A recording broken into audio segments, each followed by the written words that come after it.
소리 났어요? 그,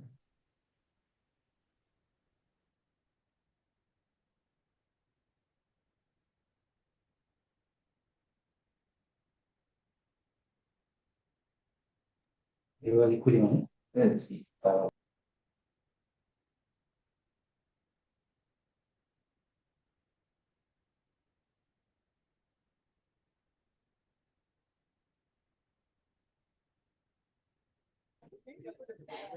Jessica, can you hear me?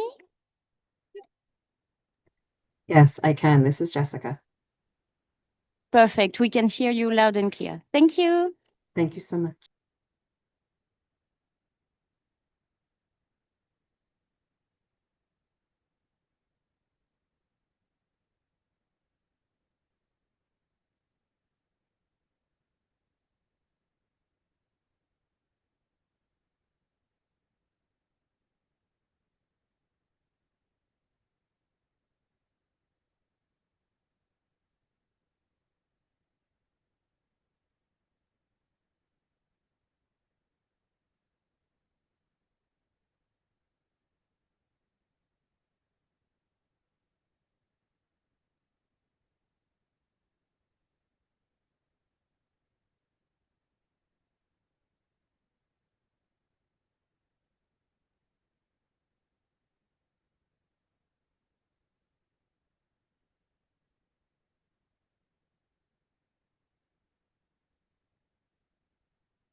Good morning, colleagues. I would like to welcome all delegations to the first day of this TBT week. As you have seen in the annotated draft agenda circulated in WTO/AIR/TBT/42, we will proceed today with 3 thematic sessions. These thematic sessions were originally scheduled to take place in June, but had to be postponed due to security considerations around the recent G7 summit. I would like to take this opportunity to thank all delegations, moderators, speakers, and participants for your understanding and flexibility, especially those who had to make changes to travel plans or had to adjust their schedules. I'm very glad indeed to still see many of you here today, both in person, in the room, and online. Turning to today's session. Today's sessions will address issues at the intersection of technology, climate, sustainability, standards, and trade. They will provide an opportunity for members to exchange experiences on how technical regulations, standards, and conformity assessment procedures can support legitimate public policy objectives while avoiding unnecessary trade barriers. So given the cross-cutting nature of the thematic sessions, we have extended the invitation to today's thematic sessions to delegates covering the relevant committees, including Agriculture, Environment, and SPS committees. Happy to see some of these delegates here today as well. We hope this will further strengthen cross-collaboration across the relevant bodies of the WTO and this committee through identifying and deepening cooperation on common areas of interest and synergies. Our first session in the morning will be on international standards for critical and emerging technologies, CETs, which will cover the 3 subtopics of agriculture biotechnologies, biofuels, and clean energy generation and storage. The session will be co-moderated by David Jankowski and Jessica Roop from the United States. Thank you, David and Jessica. The session in the afternoon will explore climate change adaptation and mitigation in buildings and will be co-moderated by Kay Seeley from Barbados and Rose Carson from New Zealand. The third session in the afternoon will focus on lithium-ion batteries and will be moderated by Mr. Johan Choi from the Republic of Korea. I would like to recall that members agreed on the topics for these thematic sessions in the context of the 10th Triennial Review concluded in November 2024. I'd also like to note that the moderators have been organizing today's thematic sessions in light of the recommendations of the 10th Triennial Review report for increasing engagement in thematic sessions and ensuring the interactivity as well as members' feedback. I would like to thank all moderators for taking on the responsibility to lead the sessions, and also to the Secretariat for the excellent support in organizing the sessions. I would also like to thank all speakers for taking the time to participate and contribute to today's thematic session. So today's sessions are being held in hybrid mode with the possibility of connecting virtually via Zoom. The sessions are open to public viewing on YouTube. For those joining online, I would also like to confirm that you can access interpretation in English, French, and Spanish by clicking on the globe button on your Zoom screen. These thematic sessions provide a great opportunity for delegations to share experiences, pose questions, and engage with one another in a more informal setting. Therefore, I would really like to encourage all of you to participate actively and to make the most of these discussions. And without further ado, I would now like to hand over to Jessica and David, the co-moderators for the first thematic session. David, over to you, and Jessica. Thank you. Well, thank you, Daniel. It's a good start to the morning, hopefully. Welcome, everyone. Good morning for those in the room. Good morning, good afternoon, good evening, maybe even good middle of the night for those of you joining us online. I appreciate you taking the time. And 2, I want to reiterate the thanks that Daniel provided to 1, the Secretariat team here, those of you in the room, and 2, our speakers for their flexibility and some of the changes that we had for this session. So thank you all for that and for joining us today. Just as a point of awareness for everyone, you are being recorded right now. This is live on YouTube, so be on your best behavior. Ask your best questions. I expect only the best, especially from you. As Daniel mentioned, my name is David Jankowski. I'm one of the co-moderators here today for this session on critical and emerging technology standards. I'm joined online by my colleague, Jessica Roop, from the U.S. Department of Commerce. I'll give her a second to introduce herself in a moment, but just as a bit of background on this session, during the 10th Triennial Review, members of this committee decided to hold a series of discussions on international standards for various types of critical and emerging technologies. In November, we held the first of those sessions, focusing on artificial intelligence and machine learning. semiconductors and microelectronics, GPS, positioning, navigation, and timing services. So quite a few things packed into one session. And today we look to build on that and cover a few new subtopics within that critical and emerging technologies space. Those include agricultural biotechnology, biofuels, and renewable energy generation and storage. Of course, these topics aren't new to those of us in the room and those of us in the committee. Each has garnered increasing amounts of attention over the past decades, especially as it relates to the role of supporting various policy goals, including economic development, environmental protection, food security, and the efficient and effective use of natural resources. With each new technology, of course, come both opportunities and challenges. Today, we're here to discuss some of that maybe tension between those two sides, how TBT principles can help us create more fertile ground for innovation while avoiding unintended and negative externalities, maybe those unnecessary impacts to trade, impacts to the environment, health, human safety, things of those natures. Today, we'll aim to raise awareness for the latest developments in international standardization with respect to those three critical and emerging technology sectors, whoa, which include ag biotechnology, biofuels, and renewable energies or energy storage. We'll also learn about the role of standards in members' policy and regulatory efforts in each of these areas, and in particular seek to explore how regulators ensure TBT measures in this area are adequately protect their legitimate public policy objectives, such as safety, quality, environmental protection, while at the same time preserving flexibility for needed innovation and technological development. Perhaps most relevant to this room, we'll also consider the role of the TBT agreement and those of you in the committee in our work and how it relates to these technologies. I think this is it's a tough and delicate balance as we think about standardization or regulation in these new technologies. I'll leave you with maybe an anecdote that's stuck with me. Maybe it's because I'm an ag-related expert, but I've always thought of this as a bit like pruning a fruit tree. If you let the tree grow on its own and grow wild, you don't get as many fruit. And so there is some role for standardization or regulation to help prune back those leaves so that you can grow as much fruit as possible. But at the same time, if you over prune, you're left with just a stump. And so there's also a threat with over-regulating. And today we want to talk a little bit about how we can ensure that we're growing as much fruit as possible and making sure that those trees, each of these technologies, are growing in the right direction. With that, I'll pass it to my co-moderator online, Jessica Roop, to provide a few opening remarks and lay out some logistics for today's session. Jessica, passing to you. Thanks so much, David. Can you hear me okay?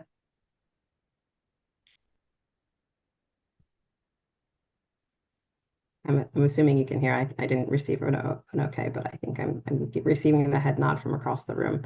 Again, my name is Jessica Roop. I am from the U.S. Department of Commerce in the United States, the Office of Standards and Intellectual Property, and I am very honored to be with you all this morning. As David said, we're going to go through a little bit of logistics here, and certainly please stop me if you're unable to hear me or if there are further questions. But as David noted, we are joined today by 12 distinguished speakers from Brazil, Canada, China, Colombia, the EU, Kenya, Tanzania, and the United States. And given the high number of speakers in the session, we would kindly ask the speakers to briefly introduce themselves when taking the floor. You can check the speakers' profiles and details of the program of the session through the dedicated webpage of the event. And with this, let's briefly explain the program of the session. As David and our chairperson noted, we have divided the session into 3 panels. Our first panel will be on renewable energy and energy storage. The second panel will focus on biofuels. And the third panel will be dedicated to agricultural biotechnology.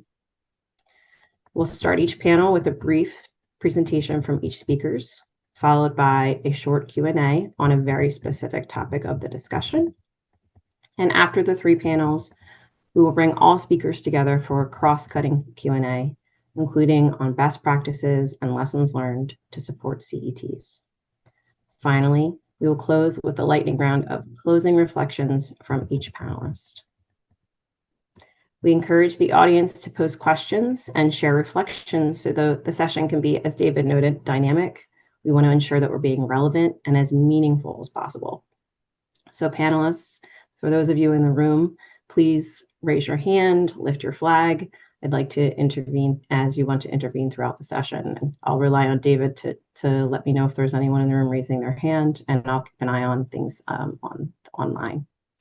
And for the audience, please prep some questions. Please raise your flags because as time allows, we'll also be looking to you. And this is going to be a dynamic session, so we want to ensure that everyone is able to participate. So in the interest of time, we ask the panelists and the audience members to keep your responses and questions concise. We hope that today's session will help us learn from each other and identify best practices for developing and implementing TBT measures for CETs in question. So with that, David, I'm going to begin the renewable energy section for our first panel on energy generation and storage. Renewable energy generation and storage, including technologies such as solar, wind, hydro, geothermal, batteries, and hydrogen, have played growing roles in energy markets around the world in recent decades and have consequently reshaped the energy trade landscape. The deployment of a growing array of energy technologies creates new technical and economic dynamics, such as balancing a grid that includes more intermittent, distributed, and storage resources, which pose both opportunities and challenges for countries globally at the nexus with trade. This also links to the previous thematic session on AI. As noted previously, as electricity systems integrate more intermittent renewable energy and energy storage resources, digital technologies, including AI, can help make grids smarter by improving forecasting, flexibility, and real-time management of supply and demand. Governments may subject technologies to various TBT measures to advance policy priorities, such as ensuring they are safe, reliable, durable, efficient, compatible with their electricity grids, and compliant with local environmental protection considerations. As technologies develop quickly, regulatory frameworks also need to remain sufficiently flexible to accommodate innovation while proving clarity and predictability for producers, consumers, and regulators. Because energy generation and storage technologies are widely traded across international markets, international standards play an important role in aligning regulatory requirements applicable to such products, thereby reducing unnecessary trade bottlenecks.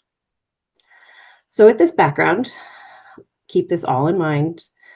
Let's now turn to our panelists to learn a little bit more about the domestic and international standardization efforts in this area. So I'd like to look to each of the panelists to introduce yourselves by name, country, and affiliation before providing your overview of your topic. We have about 3 to 5 minutes for each session. I'll try to keep you on time, and then we'll ask a separate question of you. I will do that myself by drawing from your different experiences and expertise. I'm just looking to make sure there are no questions about the order of operations. And with that, I'm going to turn to our first speaker, Ms. Kathleen Asena from Kenya. Kathleen?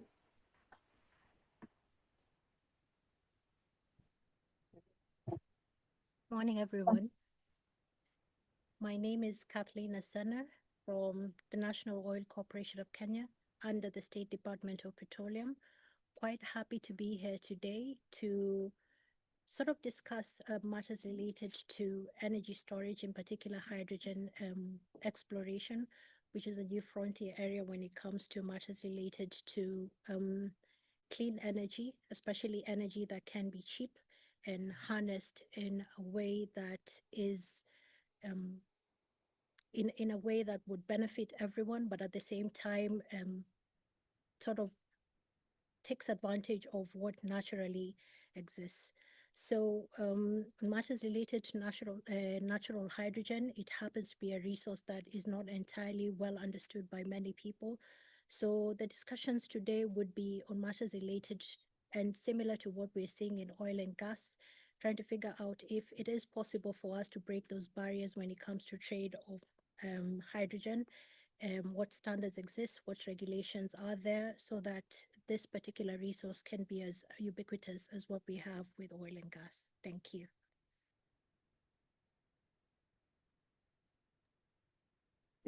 Kathleen, thank you so much. I'd like to ask a question of you. Many African countries, including Kenya, have significant experience in this renewable energy and subsurface resource development.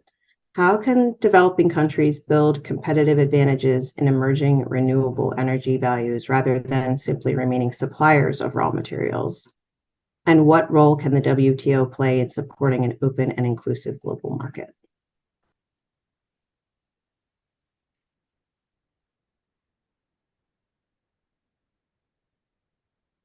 So one of the things that we have been seeing, especially with African economies, and I would go back to what we saw with when COVID-19 hit, there was issues with regards to energy supply, especially within the European markets. And one of the things that I tend to feel like was not entirely handled well is many countries ended up either gravitating towards energy resources that they had said that they would never go back to, as opposed to looking into continents like Africa that have plenty of energy storage, if not energy resources that perhaps could end up now mitigating some of the gaps that you're seeing in the European nations. So one of the things that I'd like to believe the World Trade Organization is capable of doing is, first of all, work as a forum that is able to discuss some of these issues, discuss some of the gaps that we're seeing in terms of energy supply and demand within the different continents, seeing if it's possible for us to discuss standards so that we can see if whatever energy resource that exists in Africa is able to meet some of those demands that are out there.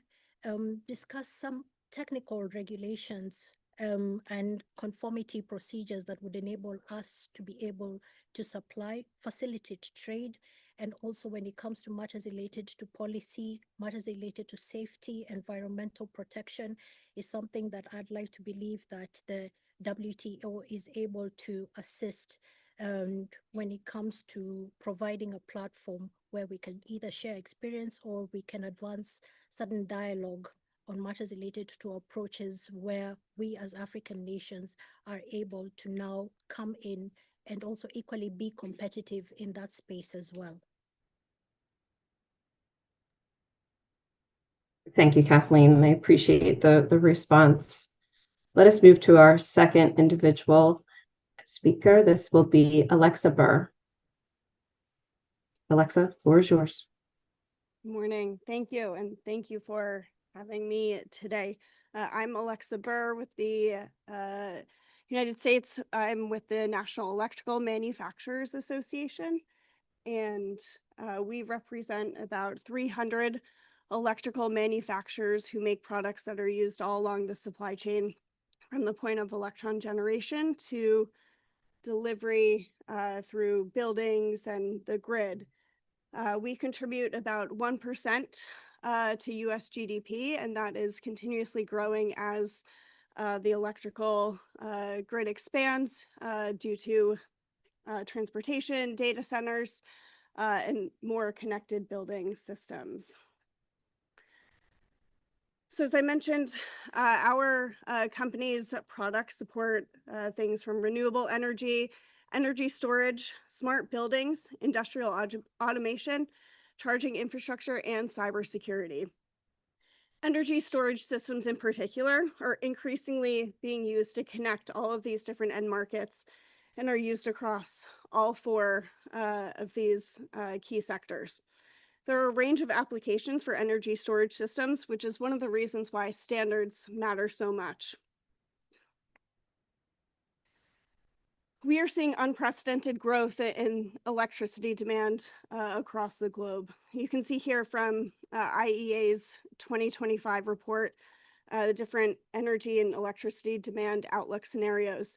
And specifically, as we go towards 2050, the IEA is estimating that there will be a 60% increase in the global average household electricity consumption by then. And that's even more acutely expected in emerging economies, which are expected to be increased demand by 90%. Meeting this demand is going to require more generation, as well as stronger distribution and transmission of electricity. And energy storage is going to play a key piece in this. Energy storage is valuable because it allows us to capture electricity when it's generated and then use it when it's needed most. And so it can help manage peaks and demand and support grid reliability, which is a global issue. In the US specifically, the main drivers for this increased electricity demand are data centers and transportation and more EV charging infrastructure, as well as industrial automation and the growth and rebuilding of factories across the US. And these trends are similar to those that we see globally. In order to actually meet this increased electricity demand, we of course will need more clean energy generation, but also energy storage is going to be a huge contributor across all aspects, and it will help with flexibility, helping meet demand, peak demand, while also storing energy when it's not being used. It can be used across the grid to help with load management and deliver to data centers and industrial applications on to protect critical operations. Energy storage is also being used residentially and helping to power backup electricity sources for residences, whether it's individual homes or apartment buildings and multi-tenant housing. But then we're also seeing EVs being used more as mobile storage, energy storage units that can help power homes and provide that backup electricity to meet high demand in things like heat waves when the grid is already under a lot of stress. So due to all of these different applications, this is why international standards and alignment is so important.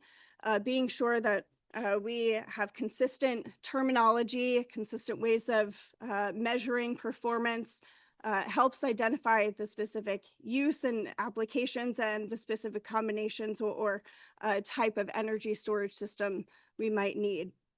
Obviously, this energy storage system for a residential need is going to be different from a data center. So making sure that we have standards that allow us to test and determine what is necessary, the fit for purpose application is going to be essential across borders.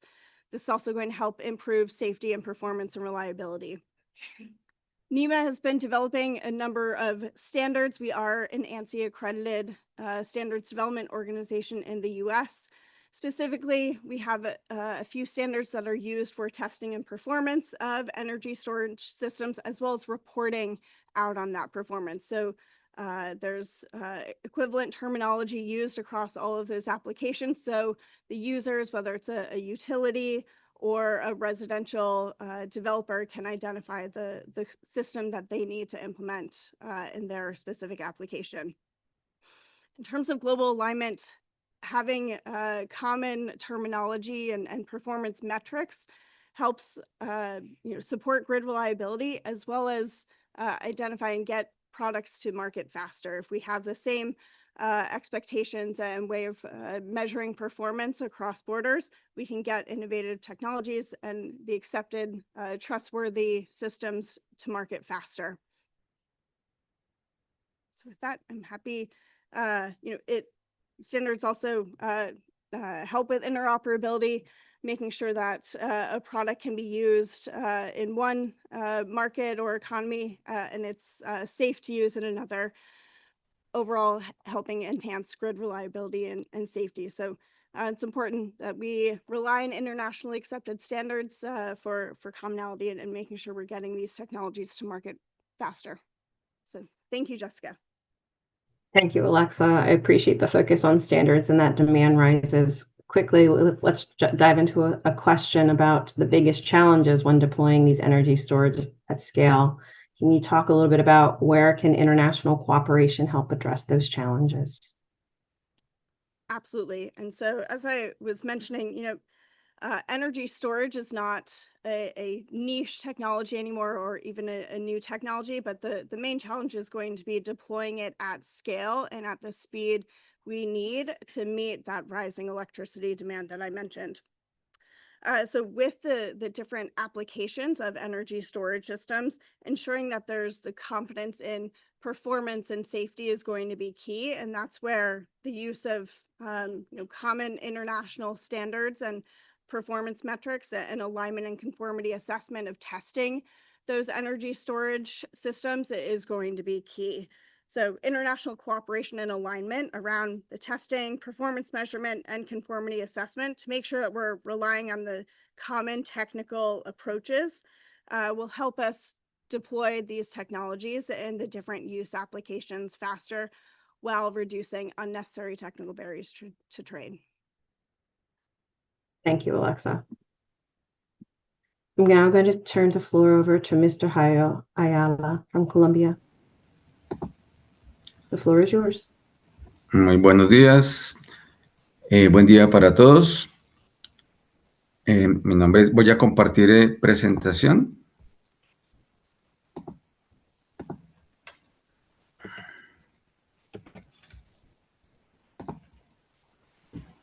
Ok, la presentación la voy a hacer en español. Mi nombre es Jairo Ayala, subdirector de Metrología Física del Instituto Nacional de Metrología de Colombia. Y vamos a hablar sobre la infraestructura de la calidad y la metrología como un actor dentro de la cadena de valor del hidrógeno que facilita pues el comercio a nivel mundial. Inicialmente pues el hidrógeno pues hace parte de las tecnologías críticas emergentes, sobre todo por lo que le aporta a la descarbonización. Colombia, por su ubicación geográfica, tiene una matriz energética limpia, principalmente hídrica, pero tiene en la parte norte del país un acceso a energía solar y eólica bastante importante, lo que la hace muy atractivo para la generación de energía renovable y para la generación de hidrógeno de bajas emisiones y sus derivados. Producto de eso, desde 2021 contamos con una hoja de ruta en hidrógeno, se han creado espacios interdisciplinarios, se han generado asociaciones privadas directamente relacionadas con la producción del hidrógeno, la Asociación de Hidrógeno de Colombia, la Asociación de Hidrógeno y Gases Naturales de la Andi Naturgas. El país se ha dividido en regiones y cada región se ha venido especializando en diferentes partes de la producción del hidrógeno o de amoníaco o de bios. Entonces, dependiendo de sus facilidades, pues el país ha comenzado a generar unas especializaciones para poder avanzar en el desarrollo de proyectos. Y hay todo un ecosistema que se viene generando en el cual participan bastantes ministerios, el Ministerio de Energía, el Ministerio de Comercio, Industria y Turismo, Transporte, el Ministerio de Ambiente, el Ministerio de Agricultura, todas las entidades de la infraestructura de la calidad, ICONTEC, ONAC y el Instituto Nacional de Metrología, empresas privadas y gremios, la academia, cooperación internacional. Hacemos parte pues, de todo un ecosistema que ha venido trabajando en los desarrollos asociados al hidrógeno, a entenderlo y a comenzar a avanzar pues, en lo que tiene que ver con el desarrollo tanto de producción propia, enfocada en atender necesidades locales, pero también en la exportación. La cooperación internacional ha sido un baluarte importante para poder generar como esa visión de desarrollo y lo que viene pasando a nivel internacional y las necesidades que se están generando. Y uno de los temas relevantes es lo que tiene que ver con los avances normativos. Entonces, a nivel ya de política pública, se han desarrollado varias leyes. Desde 2014 se trabaja una ley de energías renovables y en los últimos años, a partir de la generación de la hoja de ruta de hidrógeno, pues tenemos leyes y decretos asociados a los diferentes tipos de hidrógeno, hidrógeno blanco, hidrógeno de bajas emisiones en general, temas asociados al financiamiento y la sostenibilidad de los proyectos, una ley de hidrógeno que se aprobó el año pasado, actualmente está cursando un COMPES de hidrógeno. Entonces, el país se ha venido preparando para darle seguridad a los empresarios, a las empresas que quieren invertir y desarrollar proyectos y tener como una política pública que se está generando en general, se está generando adecuadamente. Podemos ver que asociado a estos avances normativos aparece la infraestructura de la calidad. La infraestructura de la calidad compuesta pues por la parte de la normalización. El país ha generado ha adaptado más de 50 normas ISO, normas ASTM, IEC, en temas como la pureza del hidrógeno, celdas de combustible, temas de seguridad contra explosiones. Se generó un comité técnico de normalización que tiene más de 300 afiliados, en el cual se discuten pues, las diferentes normas a adaptarse y se comienzan a generar esos mecanismos. A nivel de la acreditación, entonces también se generan capacidades para que los organismos evaluadores de la conformidad trabajen en el desarrollo de certificaciones de producto, de servicio, de inspección, que le aporten valor a toda la cadena que se está generando. Y a nivel de la metrología, hemos elaborado la infografía que están viendo. Esa infografía lo que permite ver es para los diferentes componentes de la cadena de valor, desde la generación de la energía, la producción, el almacenamiento, el transporte y la distribución, cuáles son las mediciones tanto físicas como químicas que se requieren tener para garantizar la confianza en las mediciones. Pero no solamente es esto, sino también asociado a los usos. Dependiendo del uso, las mediciones cambian, y si hablamos de vehículos livianos o de vehículos de carga pesada, o en el caso de combustible para aviación o de bunkering en el tema marítimo, o si es para acero o para fertilizantes, obviamente las mediciones que se requieren son diferentes. Entonces, el poder tener claro en cuáles son las necesidades de medición en cada uno de estos componentes, cuáles son las capacidades del país, permiten determinar las brechas que se requieren cerrar para poder avanzar de cara a generar las capacidades que requiere el país y que requieren los más de 70 proyectos que están anunciados, de los cuales ya 30 están en ejecución, poder desarrollar para garantizar la confianza de lo que se viene generando. Entonces, la infraestructura de la calidad aparece desde el comienzo, que se viene desarrollando todo el tema del hidrógeno en Colombia, y en la medida que va evolucionando, comenzamos como a mirar cuáles son esos aspectos que se deben desarrollar con el ánimo de evitar generar unas barreras al comercio internacional, facilitar la exportación y atender las necesidades en los países destino del hidrógeno y derivados que se puedan producir. Muchas gracias. Thank you, Mr. Ayala. An additional question for you. What have been the main challenges and success factors in the processes that you've been carrying out in Colombia, including the quality infrastructure and the low emission hydrogen ecosystem? And I'll give you about a minute for that. Ok, gracias. Pues digamos que a nivel de retos y factores de éxitos, lo fundamental es inicialmente hacer conciencia sobre la relevancia de la infraestructura de la calidad en sus diferentes componentes. Pues no es fácil llegar a la industria, que las empresas tengan clara la importancia de tener equipos que garanticen las mediciones que se van a realizar, que las mediciones se puedan realizar en el país para tener una gobernanza, una soberanía y no tener que estar enviando por fuera los requerimientos que se van a necesitar.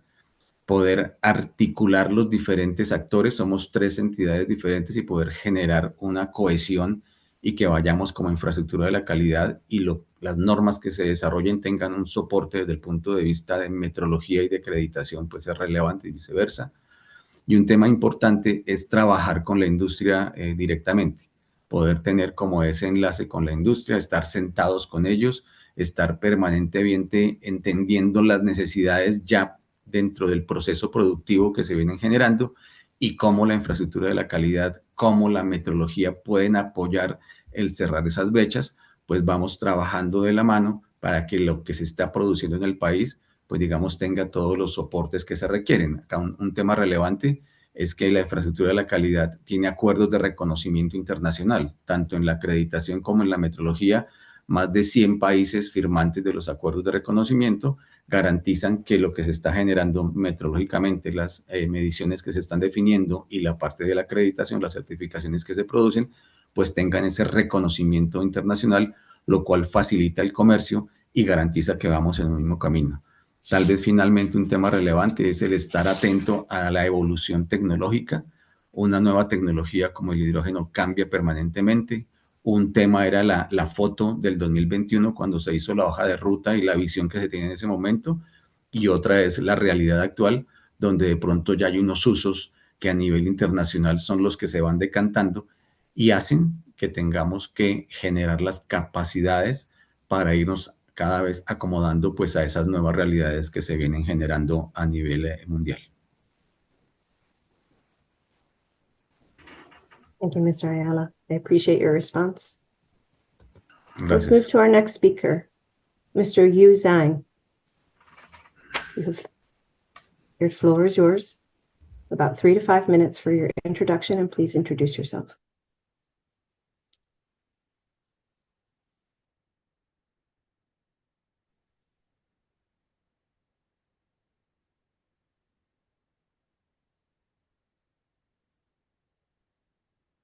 Hello, everyone. Can you hear me? I can hear you now. And can you see the screen? David, are you able to hear him in the room? Yes, we can hear. Good day, and everyone. we can see the screen as well. Thank you. Good day, everyone. I'm Yu Zhang from China. I work for state-grade Shanghai Electrical Power Research Institute. I'm also the expert of IEC TC120. Today, I'm going to share some information about international standard infrastructure of new type electrical energy storage. First part, the current status. As stated in an IEC white paper back in 2011, energy storage acts as the core enabler to balance variable renewable power and stabilize the whole power system. Based on IEA's reports, global energy storage, including pumped hydro and electrochemical-based storage, will see explosive growth along with the renewable energy. By 2030, such rapid market expansion creates an urgent need for unified international standards to regulate the whole industry.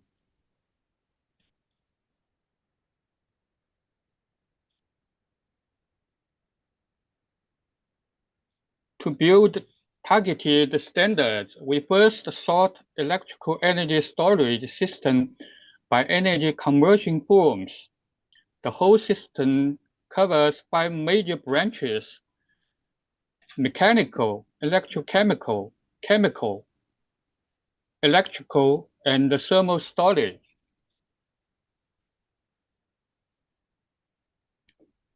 Multiple IEC technical committees and the subcommittees take charge of different segments of energy storage, including accumulation system, power conversion system, control and dispatch system, grid connection and management. In total, these committees have issued 35 published standards and launched 12 ongoing working programs. The most central one is IEC TC120, fully dedicated to ES systems. Here is the full catalog of formal standards released by IEC TC120 all under the IEC 62933 series. The series is divided into 5 parts: vocabulary, unit parameter and test method, system planning and designing, environmental guidance, and grid connected safety. Among the 19 standards, 6 are led by Chinese experts. 2 have already been adopted as China national standards, and another 4 are planned to adopt recently. We both make and use IEC standards actively.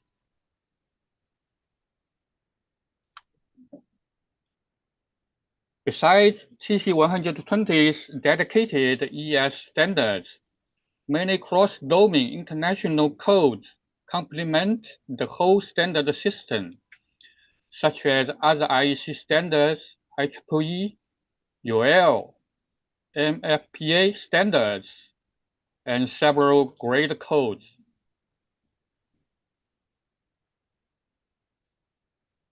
Second part, the next step. What pushes the continuous update of global energy storage standards? We summarize several core driving forces. First, safety remains the top priority, especially thermal runaway risk control. Second, emerging application scenarios such as vehicle-grade integration in great scale, virtual propellants, and grid forming storage put forward new technical demands. Third, new technology, including long-duration energy storage and AI intelligent control and management, require brand new testing and assessment methods. Meanwhile, fast performance screen and AIDC also call for updated unified international rules, which will be the main focus of standardization work in the near future. That's all. Thanks for your attention. I'm open to any comments or questions. Thank you, Mr. Zine. Let's quickly touch on how can international standards keep up with that rapid development of the storage technologies? I think this is a good question. First, set flexible loading standard revision cycles instead of rigid multi-year updates. Launching interim technical specification or technical reports for emerging tech like solid-state batteries or grid forming. Second, build joint global working groups, uniting manufacturers, labs, and grid operators to share experience and data and identify standard gaps early. Third, encourage more activity in international standardization work. The stronger should contribute more. The newcomer should participate more. I appreciate your response. And thank you so much for your presentation. Thank you. Lastly, thank you, Mr. Zhu. Mr. Spiradison Kagaba. All right, thank you. Of course. Moderator, colleagues, good morning. My name is Spiradison Kagaba from Tanzania, and I work for the Tanzania Bureau of Standards, a national standards body for the United Republic of Tanzania. So on behalf of the United Republic of Tanzania and for delegates presenting Tanzania in this meeting, it is actually a privilege to be here today to present our statement on the clean energy generation and storage. So we'll be sharing our experience on how international standards are helping Tanzania transition to clean energy. And of course, we'll take a different path, but we'll be speaking about how this is happening. So moderator, when actually having discussions on the clean energy generation and storage, attention is always directed towards renewable energy and energy storage facilities. So while these are very important, we sometimes overlook one important part of the energy system, the demand side. So before we generate additional energy and invest in additional storage capacity, there is an opportunity to optimize how energy is consumed. Energy efficiency is actually increasingly considered as the first fuel because it reduces the amount of energy that must be generated, transmitted, distributed. And in doing so, it reduces the need for additional investment in energy generation and storage. Colleagues, every unit of energy saved is actually equivalent to the unit of energy generated. And this is actually happening because it is the most clean and is happening in a very cost-effective manner, making it the cleanest source of energy. So as we often say in the energy sector, the cleanest and most cheapest energy is the one that never needs to be generated. So it is a reason that Tanzania is here to share experience on how international standards are helping transition to the clean energy future. So as Tanzania advances its clean energy transition, energy efficiency has become a strategic component of national energy planning under the National Energy Efficiency Action Plan that spans from 2024 to 2034. So using international standards, Tanzania has developed and is now implementing the minimum energy performance standard and labeling for major energy consuming appliances. And it has also established modern testing laboratories that are aligned with the international best practices to assess in conformity assessment, but also compliance verification. To put it in context, for just 6 appliances that Tanzania has started with as a pilot, we are expecting to save around 510 million units of electricity each year. This is actually the same as generating 330 megawatts of solar power plant.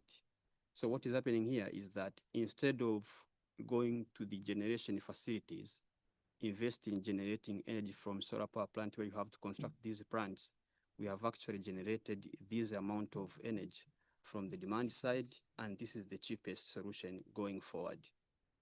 So beyond national implementation, Tanzania has actually assisted in the harmonization of minimum energy performance standard across the EAC region. So taking international standards such as the ISO 5151 for air conditioners, as well as the IC 62552 for refrigerators, the East African Community Partner States have established harmonized energy efficiency requirement and test procedures that reduces technical barriers to trade while contributing to the achievement of African Continental Free Trade Area. So what I mean here is that if a product such as the air conditioner, where the minimum energy performance standard has been harmonized across the EAC, if that product is tested in one country in the East African community and is given a unified energy efficiency label, when it crosses border going to another country, it doesn't have to be tested, it doesn't have to be verified, and this is actually removing unnecessary barriers to trade and is actually assisting in the uptake of these new technologies. So colleagues, looking at this demonstrates how international standards can support the deployment of critical and emerging clean energy technologies while also facilitating trade. But again, while significant progress has been made, this doesn't go without challenges. It's a life story. So in doing so, we still have challenges in strengthening our laboratory infrastructures, expanding technical capacity, and achieving greater recognition of test results across the markets. So as Tanzania continues to strengthen its clean energy generation and storage through the effective use of international standards, I think it's best that we call for supporting and strengthening collaboration among stakeholders. I would like to say that the energy efficiency is one of the most climate actions. I've not mentioned this amount of energy, which I mentioned that Tanzania is expected to save, is going to reduce the emission of around 2.5 megaton of carbon dioxide. So being a climate action, and it needs a collaborative efforts to move forward, I think this is the best way forward, that we need to work together, collaborate in strengthening our laboratories, cooperating in capacity building and all that, so that we achieve this together while protecting our planet. Colleagues, like I have said, by working together through internationally harmonized standards, we can accelerate the deployment of clean energy technologies, optimize energy generation and storage investment, facilitate trade, and support sustainable economic development.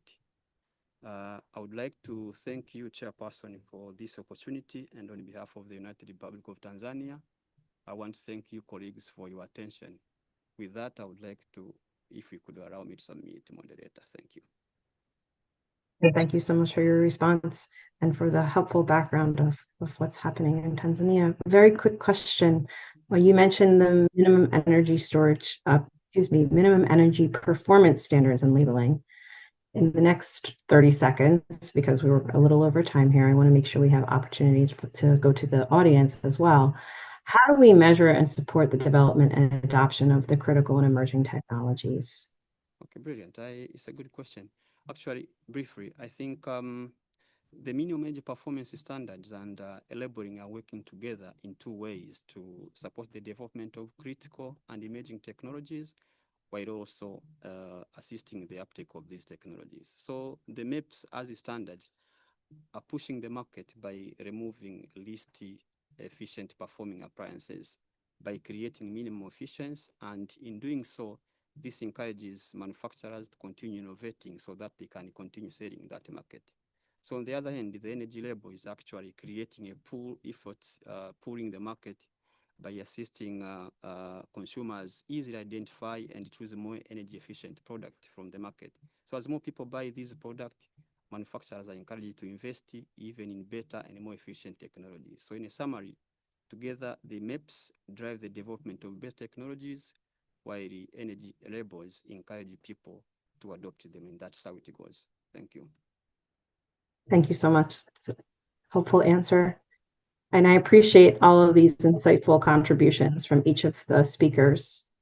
I know that we are a little bit behind time, but I would really like to open the floor to the questions to the delegates into the room. I'm going to look to David to see if there's any flags being raised. But please ask specific questions. Please keep them concise with your questions, and raise your interventions if you wish them. If there's someone individually you'd like to send a question to specifically. So David, I'm going to look to you for in the room. I'll look online here, and let's see if there are any questions from the other delegates.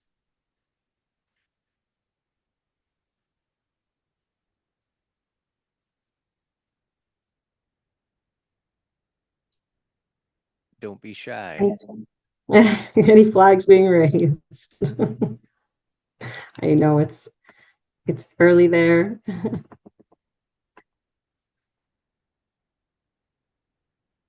David, I'm not None seeing in the room on just yet. Nothing in the room. I'm sorry, David. I spoke over you.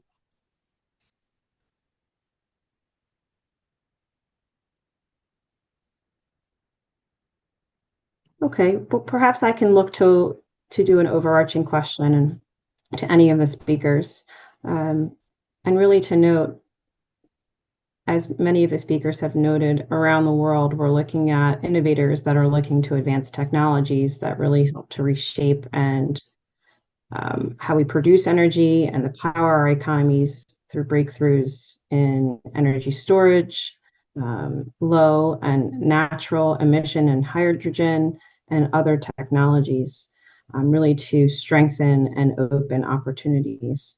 So keeping all of these things in mind, I think there's an important question we can ask. How can trade policy, standards development, and regulatory cooperation help accelerate and not hinder that deployment of technologies that help to shape our future? And I look to any of the speakers, I'll look online here, but any of the speakers to address this question.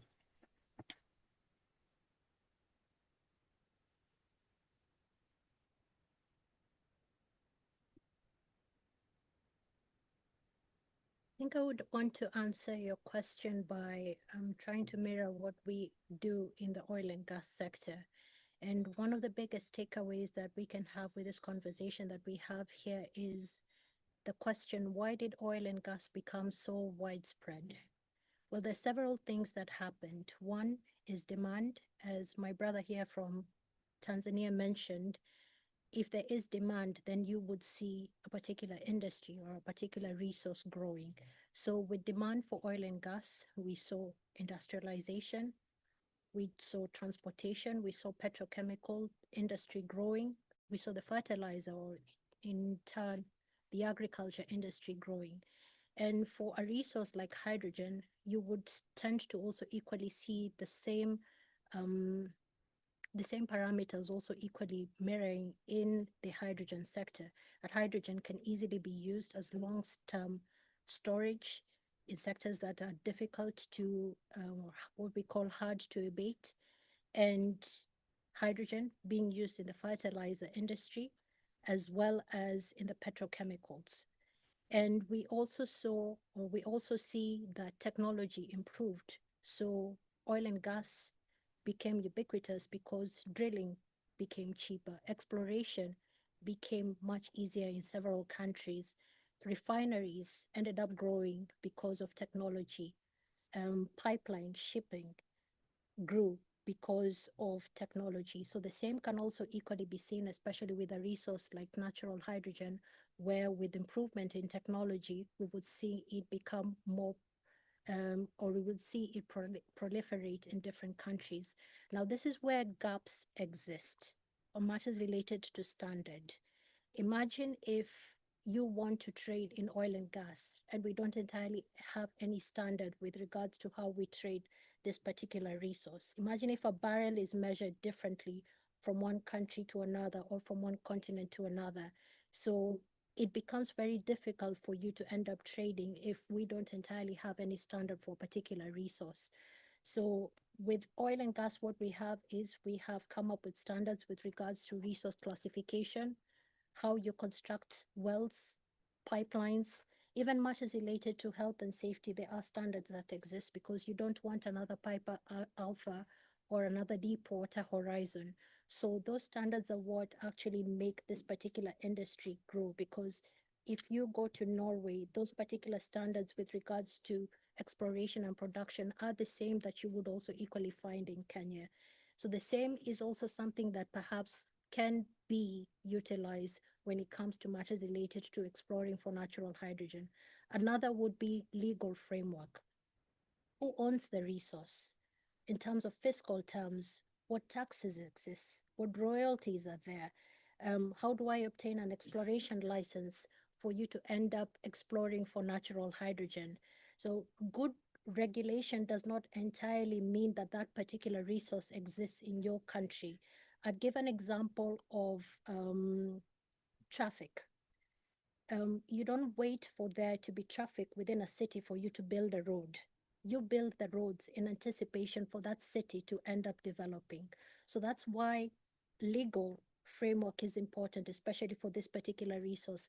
Lay down the ground that's needed for this particular resource for it to proliferate, if not for you to encourage investors to come in. Because what we are doing is you're telling investors that if you discover something, I will make it easy for you to come in and work with us. So that's why it's important for you to lay those grounds, have a good legal framework, have good standards that would enable investors to come in and take advantage of a resource that exists, if not for them to actually come within your jurisdiction to trade with you. Thank you. And thank you, Mrs. Anna. I want to refocus on the fact that you said standards are what make industry grow, and I think that's very key and cross-cutting for the full discussion here. David, I know we're a little bit behind. I want to make sure that I'm not neglecting anyone in the room, and ensure that if there are any other flags risen to ask a question. Otherwise, I will turn things over to you and thank again our speakers for this first session on renewable energies.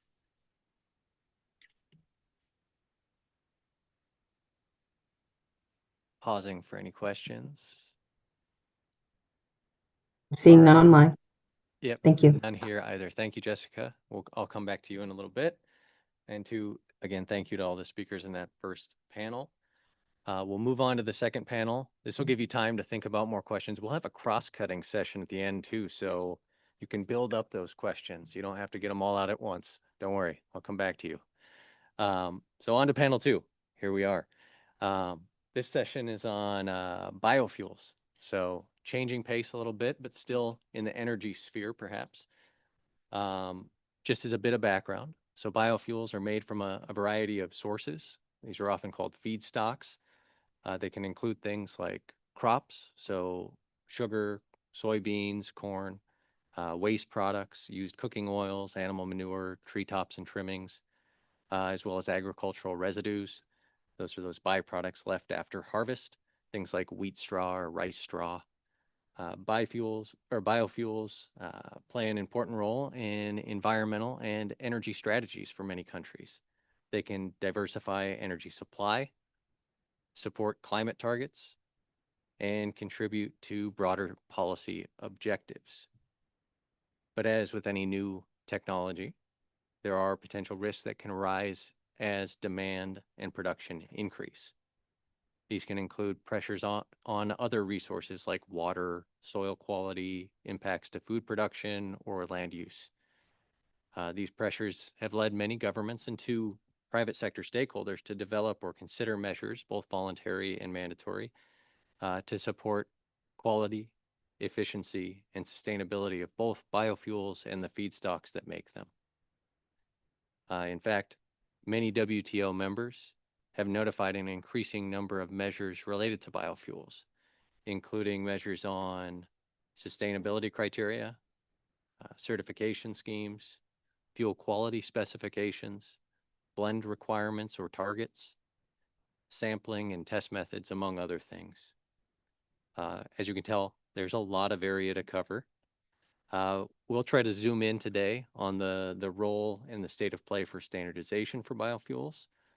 And I'm joined by 3 experts to do that who can shed some light on biofuels and the state of play for this area of our critical and emerging technologies discussion. To start that off, I'll turn to each of our speakers to provide a quick overview. I'll ask you to say, 1, who you are, where you come from, and your affiliation. And then after that, I'll ask you a brief question to maybe pinpoint some ideas within your presentation. To start, I'm going to turn to the European Union, Maria Gustafsson. I'll let you introduce yourself.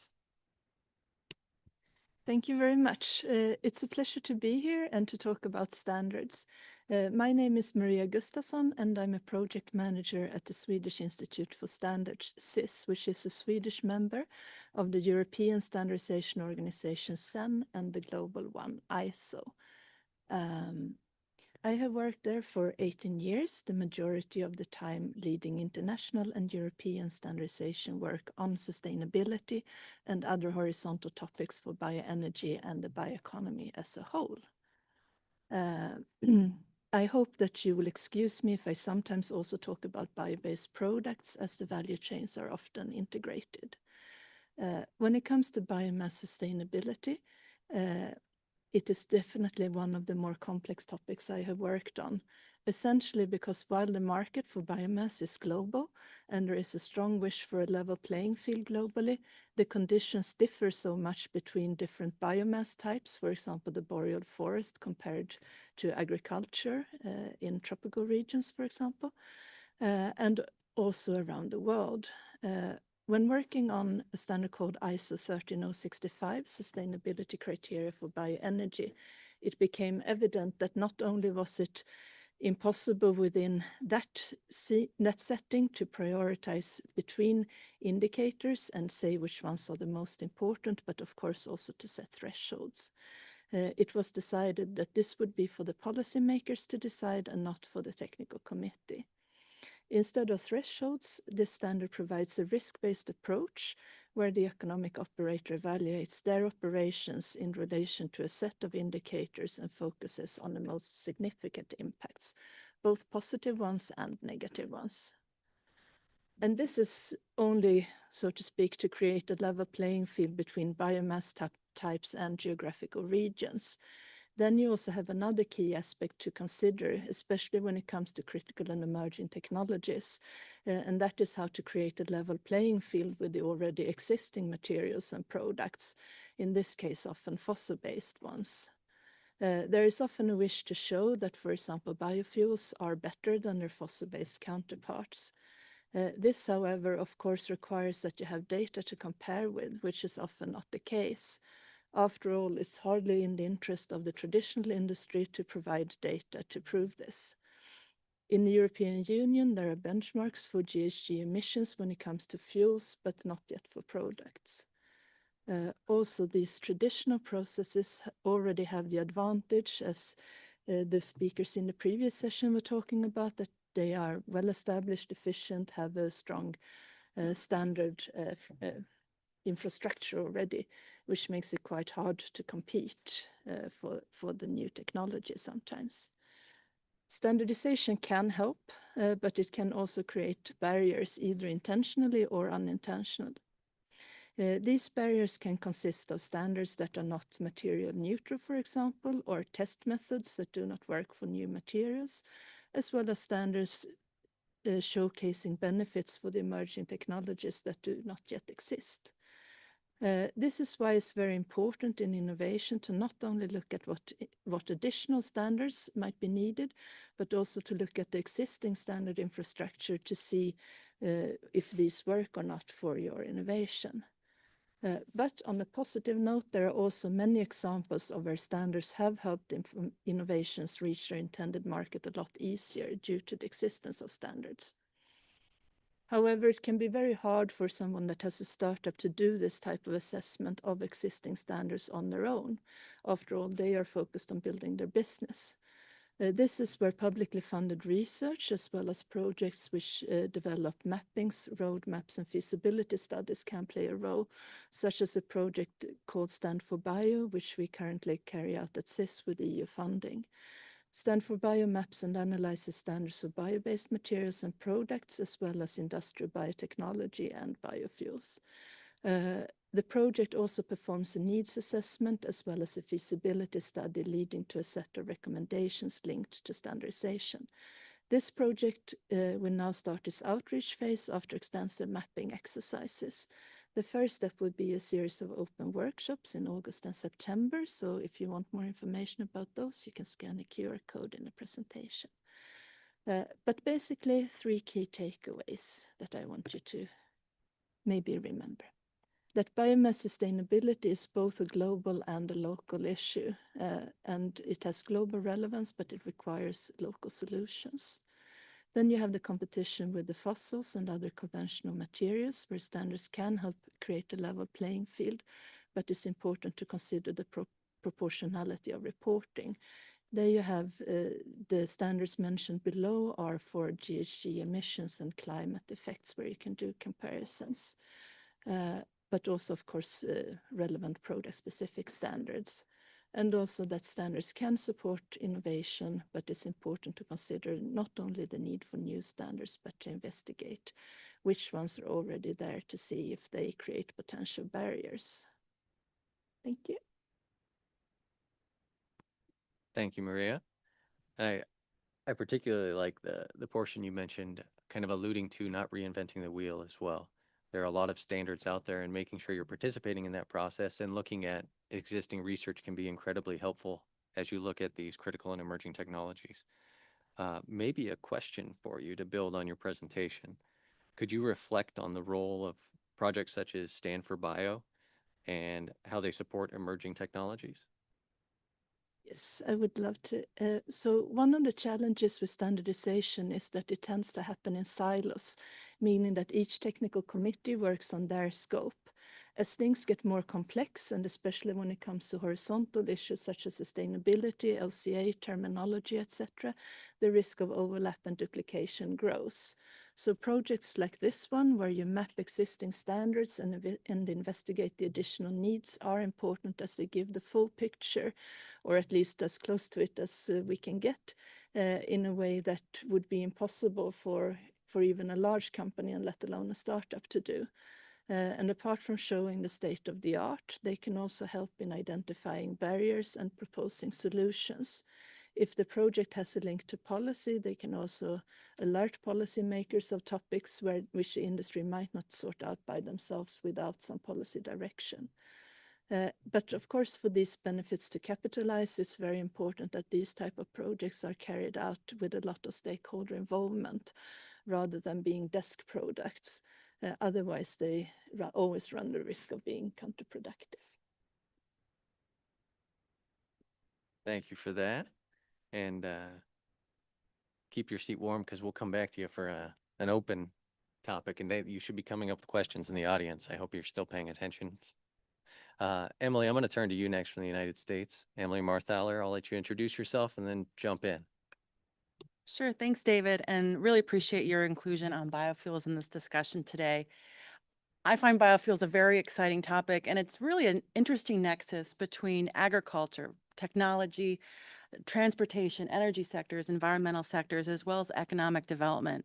And all of this kind of has converged in putting together something that's proven, it's available, as well as scalable, both in terms of what we've already seen in terms of biofuels, but also going forward in both the US and around the world. The group I represent is called Growth Energy. We are a trade association of bioethanol producers in the United States. Our members collectively produce over 36 billion liters annually of bioethanol, predominantly from corn in the United States. This volume represents over half of all bioethanol produced in the United States. And collectively, U.S. bioethanol represents over half of all ethanol produced in the world. And one thing that we do work very hard on is trying to ensure that there is not just markets for bioethanol in the United States, but as globally. As David referenced earlier, it is becoming more and more of a topic of interest for a lot of countries around the world. And so working with them to show what our lessons learned have been, what those standards may be, and trying to really avoid that wheel, so to speak, on how to move forward with biofuels. Biofuels even though this is the topic of new and emerging technology, biofuels have still been around for a long time. I like to point out that for over 100 years, biofuels have been around, but it was actually started in the early 1900s. The first modern car for the everyday man, the Model T by Henry Ford, was designed to run on ethanol, calling it the fuel of the future. It may have taken about 100 years, but we are starting to really see that future come to fruition, even though throughout the spectrum of time, ethanol did have increasing uses depending on either environmental regulations or even supply shocks in the energy sector. But it wasn't until 2005 when we saw biofuels utilization in the United States really take off, so to speak, with the RFS we call the U.S. Renewable Fuel Standard, which was created in 2005. It set very significant volumetric requirements for the use of biofuels in the transportation sector in the United States. Generally speaking, the regulation, or the RFS, calls for 3 different tenets of producing these biofuels. And it was related to decreasing greenhouse gas emissions, decreasing the use of fossil fuels, as well as increasing the energy security of the United States. And so these 3 tenets, plus what we've seen economically in the U.S., where it's supported the decrease in gasoline prices for consumers, and it's also really been supportive of rural communities in the United States of really being able to thrive after years of decline. So these tenets of what we've seen in the U.S. policy are really form the basis of why all other countries have started to look into biofuels policy, whether it's economic, environmental, energy security, really depends on one or many of those as to why countries want to move it forward. The interesting thing on the RFS in the United States is it does have sustainability criteria. And so we have also been working with a lot of countries on equivalence provisions within the RFS so that other countries, as they develop their own sustainability policies, that we're not creating new barriers or unnecessary complexities by looking at where we're at versus where other countries are at and how it works together. And then the next slide. And so even though this policy is 20 years old, it's scary when you start thinking that, because I was around when it first started. But even though it's been a while, our industry, the U.S. ethanol industry, continues to innovate. We continue to see improved efficiencies over time. And that's one of the challenges actually that we do see is, and we're trying to address, is a misunderstanding or outdated understanding of what U.S. biofuels are, where U.S. bioethanol has come from. So this has been something that we've been actively doing so that we can make sure that we have accurate status in the world in terms of how sustainability criteria is utilized. As an example, a lot of people think of corn ethanol, you're just using the corn kernel to produce ethanol, which really is not the case. Our farmers in the United States are now producing more corn on less land, using less inputs than they have for over 20 years. And U.S. Department of Agriculture data estimates that those yields that we've been seeing are still projected to continue to grow. So it's a very positive story that we're using and hopefully to use more within the United States from an agricultural perspective. But similarly, U.S. ethanol producers are producing more ethanol from that same bushel of corn or that same tonnage of corn. They're getting more efficiency out, looking at almost 1.8% every year in that. And also, in addition to getting more from less, more biofuels producers are producing even more co-products every year than they have before, including increasing utilization of biogenic CO2 in the production process. So if you ever drink a can of Coca-Cola or a carbonated beverage of any type, a lot of that CO2 is coming from the bioethanol process. So thank you again, David, for having me here. And I just wanted to close out by saying a lot of this has been discussed bioethanol going forward or in the past and going forward as for on-road utilization. We're also using a lot of new opportunities out there for the decarbonization of hard-to-abate sectors of maritime and aviation to put new standards together so the U.S. bioethanol can really participate in those sectors. Thank you, David. Thank you, Emily. I like the timeline too, because it puts things in perspective. I was thinking at the beginning, a lot of these critical and emerging technologies have been emerging for not just decades, sometimes centuries, and we lose some of that. But I'll ask you a quick question. So you talked a bit about corn and to bioethanol production and sustainability and how it's continued to improve over time. Are international standards keeping up with those innovations? My favorite answer is depends. So it's a terrible answer to your question, but I think it really does. I think you see both positive and negative. And that's one thing that we're trying to do more of is this education. Because I think a lot of times people just don't know what agriculture is in some of these sectors, or they don't see that innovation in the same way that we do. So we do see there's that need there. I think, unfortunately, we do have sometimes a one-size-fits-all approach to sustainability that really doesn't work. I think, as Maria mentioned, there is tropical forest, there are boreal forests, there are so many different types of biomes in the whole world. And to have one sustainability criteria that is supposed to address all of those just isn't possible. It doesn't do justice, not just to say U.S. agriculture, but the agriculture or other commodities that are produced around the world. So I think that is something that we are continually trying to address because that hasn't updated in some international standards, that they just aren't science-based in the sense that science is now and it continues to innovate.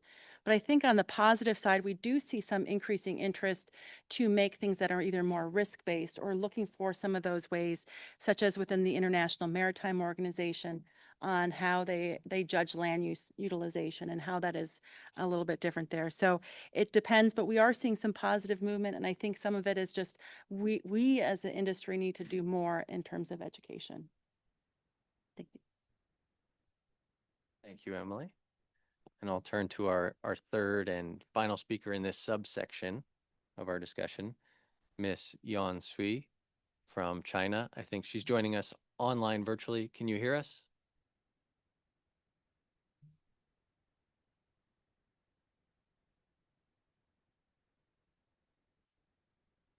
We've got your presentation up, but we can't hear you if you're speaking, Yan. Good morning.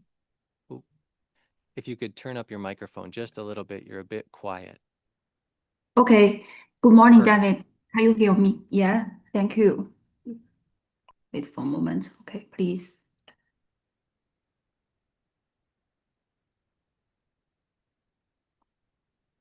Okay, good morning, David, and good morning to all delegates and fellow speakers. My name is Sui Yan from China Core Research Institute. I also serve as the committee member of SOTC 238 on solid biofuels and pyrogenic biocarbon. Now I'm pleased to share with my presentation titled China's Exploration and Constructions of Building the Biofuel Standard System in the Context of International Standardization. Bioenergy is the source of energy from the organic material that makes up plants, known as biomass. Biomass contains carbon absorbed by plants through photosynthesis. When this biomass is used to produce energy, the carbon is released during combustion and returned to the atmosphere, making modern bioenergy a low emissions fuel. Now, number one, biofuels utilization, current status, and pathways. Bioenergy is the largest renewable energy source in terms of global energy supply, accounting for 8% of total energy supply and over 60% of renewable energy supply. Approximately 95% of the total final consumption of bioenergy is used directly in industrial, residential heating and transport. Based on microscopic physical properties, bioenergy can be classified into solid biofuels, gaseous biofuels, and liquid biofuels. Solid biofuels are the most widely used modern renewable fuel worldwide. They serve as the primary feedstock for large-scale power generation and heat production, and are also used in traditional cooking and heating. Liquid biofuels mainly include bioethanol, biodiesel, renewable diesel, and biojet fuel. They are predominantly used in the transport sector. And gaseous biofuels mainly comprise biogas and biomethane. They currently account for a relatively small share of the global energy mix. Their primary applications are in power generation, building, and industrial processes. And number two, current status of international biofuel standard systems. ISO has established 3 technical committees dedicated to biofuels: SOTC 238, solid biofuels and pyrogenic biocarbon, and SOTC 255, biogas, and SOTC 28 SC7, liquid biofuels. The standardization work undertaken by these 3 committees differs considerably due to the varying utilization methods of the respective products.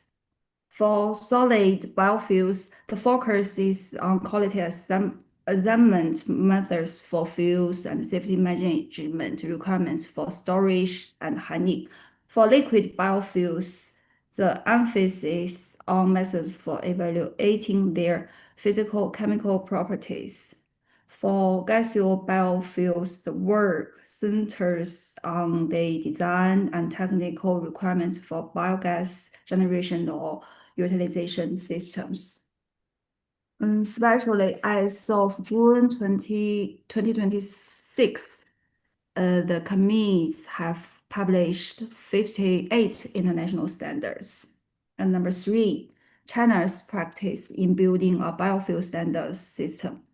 China's standards framework comprise 5 levels: national standards, industry standards, local standards, association standards, and enterprise standards, forming a hierarchical and complementary system. And at the national level, the Standardization Administration of China has established 4 technical committees, and these committees are respectively responsible for standardization work in biodiesel, bioethanol, gaseous biofuels, and solid biofuels. As of June 2026, China has approved and issued 31 national standards in the biofuel sector.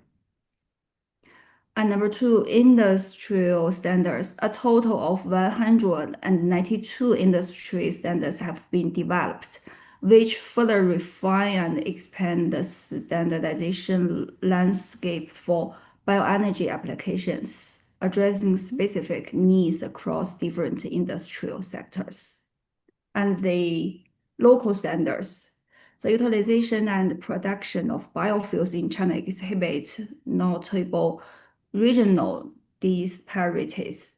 A total of 96 local standards have been developed.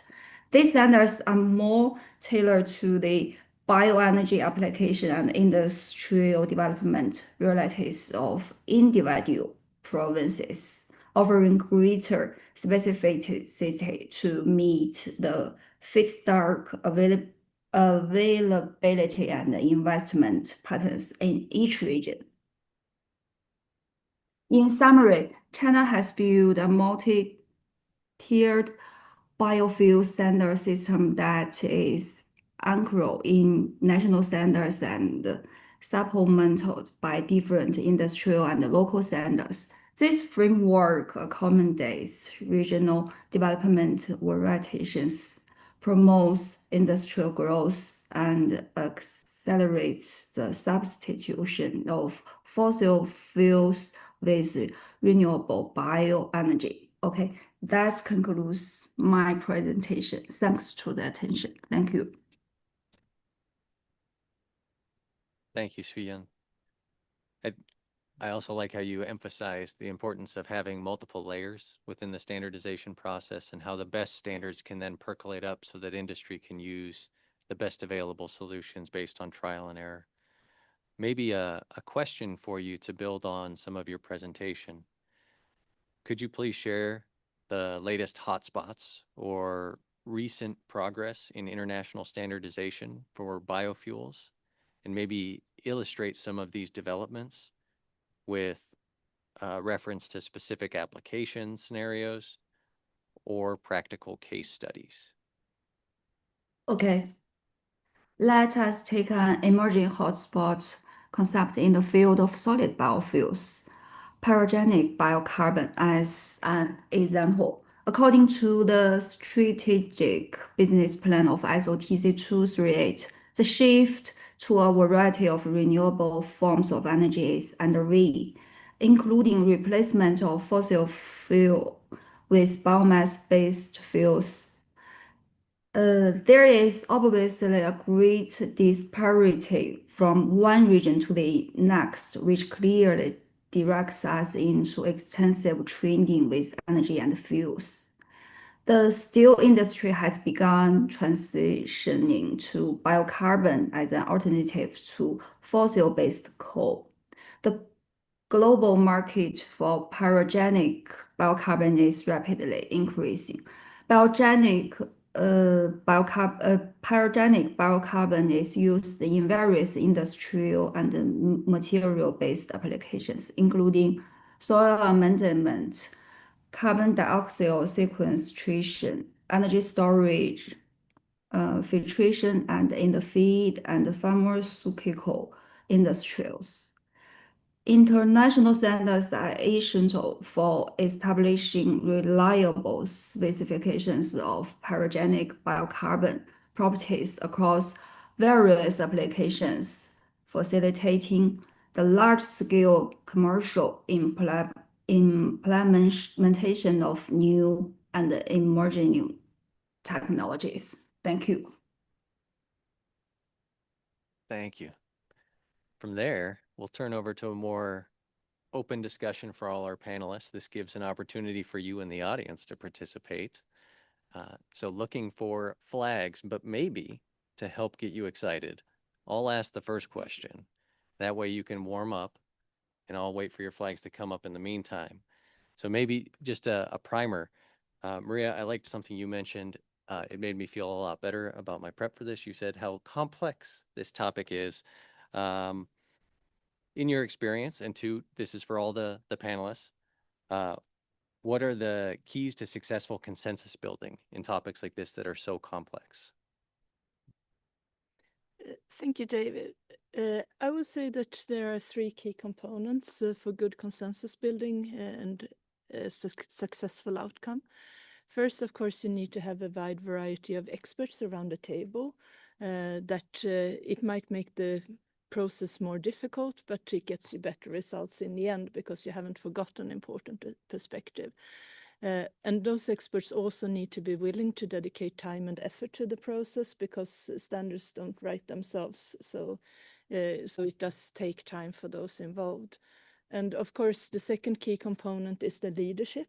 And there I think not so much about the technical skills, but more the soft skills to make sure that the group comes together and works towards a common goal rather than standing in their corners and fighting on it, but also making sure to find the right balance between making sure everyone is heard, but also to push for compromise so that and make sure that everyone stays open in the process.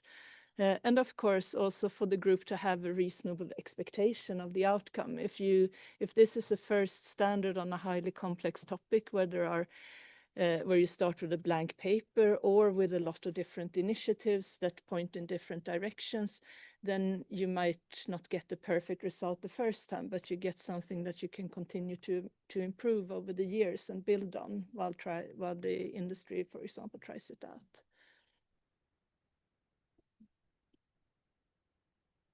Sure. I would just add too, I think level setting is very important as well. You know, I kind of went back to being more aware of where the US government is or where US industry is and knowing that, and then those around the table understanding where Sweden is or where other countries are at. So you can walk in with this idea of what our all collective goals are and how do we view our own opportunities to meet those goals, both as an individual country, individual industry, or also collectively as well. So having that bit of a level set is really important. Thank you both. And Sui Yun, anything to add online before we pass to the room? No, thank you. Excellent. All right. I do see someone took me up on the offer to ask a question. So India, I'll turn to you. Thank you, David. And thank you to you and Jessica for curating this very interesting session. I had one comment and one question for Emily, but let me make the comment first. So on this topic of biofuels, just as an information for all the delegates here, so there was an initiative called the Global Biofuels Alliance, which was launched, which was a multi-stakeholder partnership launched in 2023 at the sidelines of India's G20 presidency at that time in Delhi. And India, US, and Brazil were the co-founders of that initiative. And since then, that initiative the alliance has grown to like 34 countries and 14 international organizations. So I think there's some work happening even outside the trade/standards kind of conversation in that subject. So perhaps good to be aware for the delegates covering these subjects. We also the three delegations also presented this in the Committee on Trade and Environment in the WTO. I think that was in late 2023 or early 2024. So some information would be available in the WTO documents. Emily, the question that I had for you was on the vehicle standards. I mean, when the fuel standards evolve, how do they tie in with the standards for the vehicles themselves so that the engines can adapt to the biofuels? So any comments on that would be welcome. Thank you.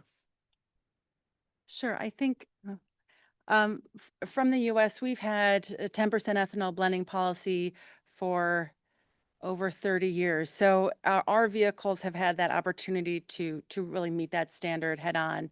The National Renewable Energy Laboratory, which is now known as the National Laboratory of the Rockies, I think I have that right, which is out of our US Department of Energy.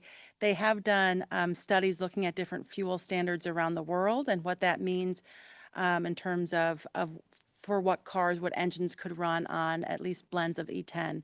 So I think there is, while it is concerning, right, if a country is starting an ethanol blending policy on what this will do to my automobile, which is a huge investment, We believe that most cars around the world, if not all, will be running fine on E10 as kind of that basis fuel. When we moved to or started to approve E15 in the United States, it is probably the most tested fuel of all time in terms of how many miles, how many engines have been utilized to test what that means on its production. And since then, no cars have had those types of problems within it if it follows the prescribed notion. So I think, and of course, India has a 20% blending policy right now, and I believe Brazil is looking into E32. So these tests on automobiles are not done, or this idea to blend biofuels is not done lightly. It is definitely in this mindset of how it will factor into current automobiles. And then going forward, as automakers respond to that, as well as emission standards, it's always kind of done with the mind of model years in advance. So it looks at both different opportunities there. I hope that answers your question. Thank you. Thank you. And two, thank you for the reminder, Ashok, on the cross-cutting nature of these discussions too. Maybe, so I see everyone's waking up, so this is great.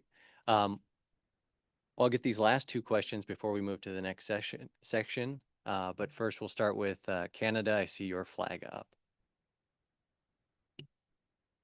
Thank you very much for the opportunity to ask some questions.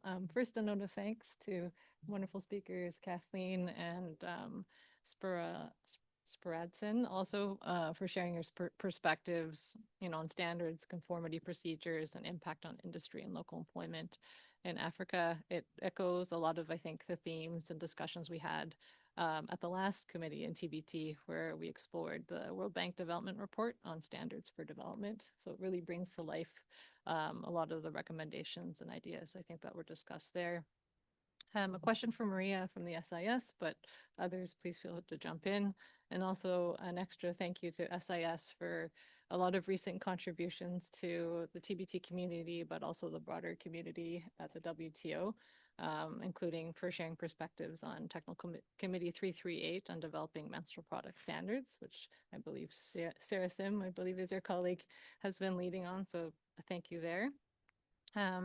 But in your presentation, you highlighted that often standards development takes place in silos, and we'd be really interested in your experience, any successes or ideas or experiences with regards to efforts to engage a broader subset of stakeholders such as civil society, policy leaders, as well as private sector representatives. So, and I think Emily, you talked about the importance of education. So how, any examples on outreach and maybe what we can do and we can take back as the WTO TBT committee for things we can consider an engagement on standards development domestically, but also globally as well. Thank you. Thank you so much. And that is really the question for everyone working in standardization. How do we get the right people on board, and how do we get a broad representation in the work? There have been some efforts and ways to deal with this. For example, when we developed the ISO 13065, there were a couple of capacity building efforts linked to that. One was funded by the Swedish International Development Agency, where they worked with 2 regions and sponsored not only travel and things for experts, but also had capacity building sessions, which greatly helped building the team in the committee, both between those 2 regions and sort of encouraging each other to speak, but also using experienced experts from other parts of the world as moderators and providing tips and trainings and so on. So that is one way to go about it in specific projects, of course. Then it's always to try to make it heard. And when it comes to the committees working in silos, for example, when we talked about biofuels, you have 3 different committees, one for liquid, one for gaseous, and one for solid. So then when we were developing the sustainability criteria standard, we realized that we can't do it in one of them because that would be excluding to the others. So that ended up being a new project committee which developed this standard. And got experts from all three committees joining that, and also a lot of additional ones. The good thing about that was that it set a more level playing field. The bad thing was that it was a project committee, so when the standard was published, the committee disappeared, which sort of took away. I mean, the first year there was a lot of outreach, but then it sort of fizzles down if no one is really responsible for it. But yeah, I mean, a lot of outreach and dedicated efforts to get to the right experts, and also realizing that it's not merely funding travel, for example, it's also the big expense for startups all over the world is the man hours needed to have an effort. So it's to find a solution on that. I hope that begins to answer the question. And I think kind of building on that, having a big tent is really helpful. So if you're looking at, if your goal is a climate-based goal or environmental-based goal, making sure you bring in all those other players in it, even if they aren't necessarily the main people you work with. So bringing in agriculture or bringing in an economic development person to kind of walk through what those options mean. And I think Canada has been an excellent example, at least especially on the biofuel side for bioethanol. We've really appreciated working with Canada, particularly in the development of your clean fuel regulation. You know, it was very much put in from a means of decreasing greenhouse gas emissions. And so for us, working with your own industry and working with your government on trying to identify where equivalency could be so that we could meet those standards, how agriculture and as an institution has a difficulty meeting this particular portion of the regulation, and that working together has been really helpful. So I think that's the other opportunity is being open to it. So if you have this big tent, you're bringing people in, make sure you listen to them and incorporate some of those conversations, because I think otherwise you have everyone in the room and but you're still talking to yourself. So thank you for the question. Thank you both, and thank you for the question, Canada. We'll move to the last question for this session. We'll pass it over to Korea. Thank you, David, and thank you to all the speakers for your insightful presentations. My question is for Emily, but I'd also welcome any thoughts from other speakers as well. My question is related to the previous question, but also focuses more on stakeholder collaboration. Based on your presentation, it seems that bioethanol is closely connected to a wide range of sectors, including agriculture, climate, maritime, and aviation. So given its cross-cutting nature, I imagine that collaboration among different and diverse stakeholders is very essential, not only for advancing the technology, but also for developing standards. So could you please share how you collaborate with stakeholders across these sectors and what you see as the biggest challenges in building those partnerships and establishing industrial standards? Thank you. It's been a journey, I think, in some ways from a bioethanol or an agriculture person, and then you're being thrown into a room of either at ICAO, which is the International Civil Aviation Organization, which is kind of the regulatory body under the UN for aviation, or the IMO, the International Maritime Organization for maritime. You know, those are not sectors that we're typically in. So you're thrown into a room and everyone has their own lingo, everyone has their own ways and approach. So I think it's very much a fish out of water kind of mentality, where you don't know what's going on, even though you have that experience from your own side. And I think most people are really welcoming. So it's been really, I don't want to say heartwarming, but it's been very helpful to see when you enter in those sectors that aren't your typical space. A lot of time people are glad you're there, because they've been talking to themselves on emissions policies and how as aviation or how as maritime do we decrease our emissions. And you kind of just talk yourselves together. And so I think having those new ideas is really important.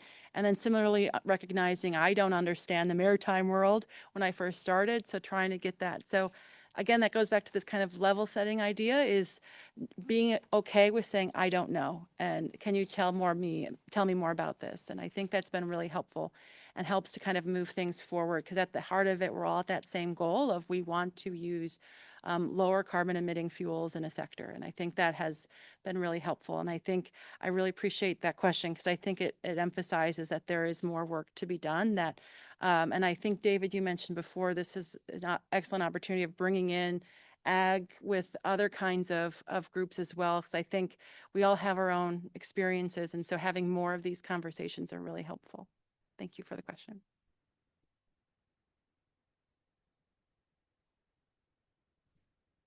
Sui-Yun, anything to add from your side online? Yes, in my opinion, every standard is developed jointly by multiple stakeholders. Standards are meant to enable interoperability, not to create barriers. Therefore, the different stakeholders need to reach consensus during the standard setting process. For us standard developers, this is a process that requires seeking common group while reserving differences. However, for users, standards must always serve the public interest. Okay, thank you. Thank you, Sui-Yun. Well, with that, we'll move on to the next sub-panel, but don't worry, we're coming back to you. We'll have a open-ended cross-cutting session here in a little bit. But without further ado, we'll move on to our third panel of the day, which is on agricultural biotechnology. I'm joined by 4 experts for this topic, all of whom are online. Just as a bit of background on this critical and emerging technology sector, these are tools that allow humans to alter an organism's DNA for specific or practical purposes. This can include things like selective or traditional breeding, but also to genetic engineering to enhance specific traits that help improve things like yield, increase resistance to pests or diseases, enhance drought tolerance, or improve nutritional profiles of foods and crops. Now, at the same time, some countries may also choose to regulate these products for sometimes safety reasons or to provide consumers with information.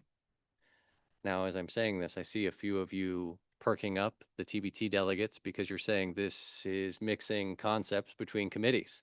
You're right. There's some SPS-related elements in what I just said, as well as TBT elements. And so for this conversation, we'll stick in the technical barriers to trade lane when we talk about aspects of agricultural biotechnology. Of course, just as a bit of a reminder, this will focus on measures taken after the rigorous science-based risk assessments have been concluded to ensure that a product is safe for cultivation, import, or sale for food or feed. So today we're not talking about elements of those risk assessments. We're not talking about food safety, plant health, animal health, or disease, but rather focusing on those TBT issues, quality, definitions, product claims, certification, packaging, nutrition. Unfortunately, I'm joined with a few experts who can help us dive into this issue and keep us focused on the TBT lane of things from across the board. I will go to those panelists as a reminder, because I know a few of you had to join a little bit later. What we'll do is I'll start by passing to each of you individually to provide a short presentation. As you do that, please provide your name, your country of origin, and your affiliation. And then I'll ask you one brief question before turning to the next panelist. After each of you provide your discussion points, we'll come back for some questions for all of you on this panel. To start this group off, I'll start with Stuart Smith from Canada, and I'll pass the floor to you to introduce yourself. Thank you. Thank you very much. Hello, everyone. I'm Stuart Smythe. I'm a professor at the University of Saskatchewan in Canada, and I'm sorry I can't be there in person with you today, but I'm attending a conference in Italy that's focused on biotechnology, biofuels, and bioeconomy. So it's a very related subject. So there we go.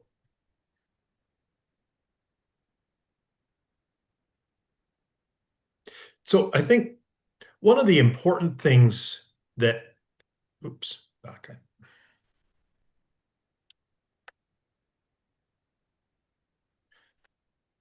The commercialization of genetically modified crops 30 years ago has created a significant boost in both yields, but also its research is now emerging over the last 10 or 15 years or so that's beginning to better quantify the contributions that GM crops have made to, particularly around mitigating climate change. So you can see that, in the absence of genetically modified crops, in the case of soybeans over the past 30 years, we've had about 350 million additional tons of production. In terms of corn, we're looking globally at about 600 million tons of increased production.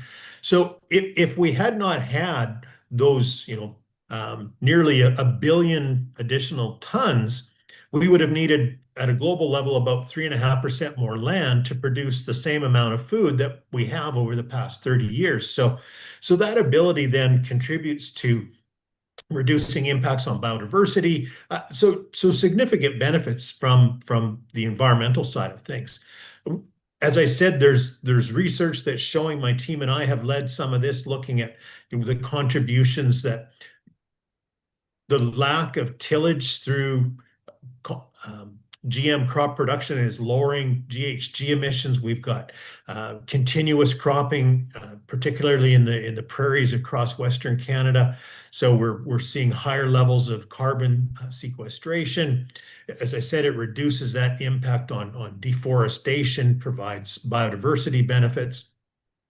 And we're seeing land not change from, say, forage production or livestock pasture into crop production, depending on the price of commodities. We're seeing it locked in and stabilizing. So again, that is additionally contributing to ensuring that carbon is stored long-term in the soil.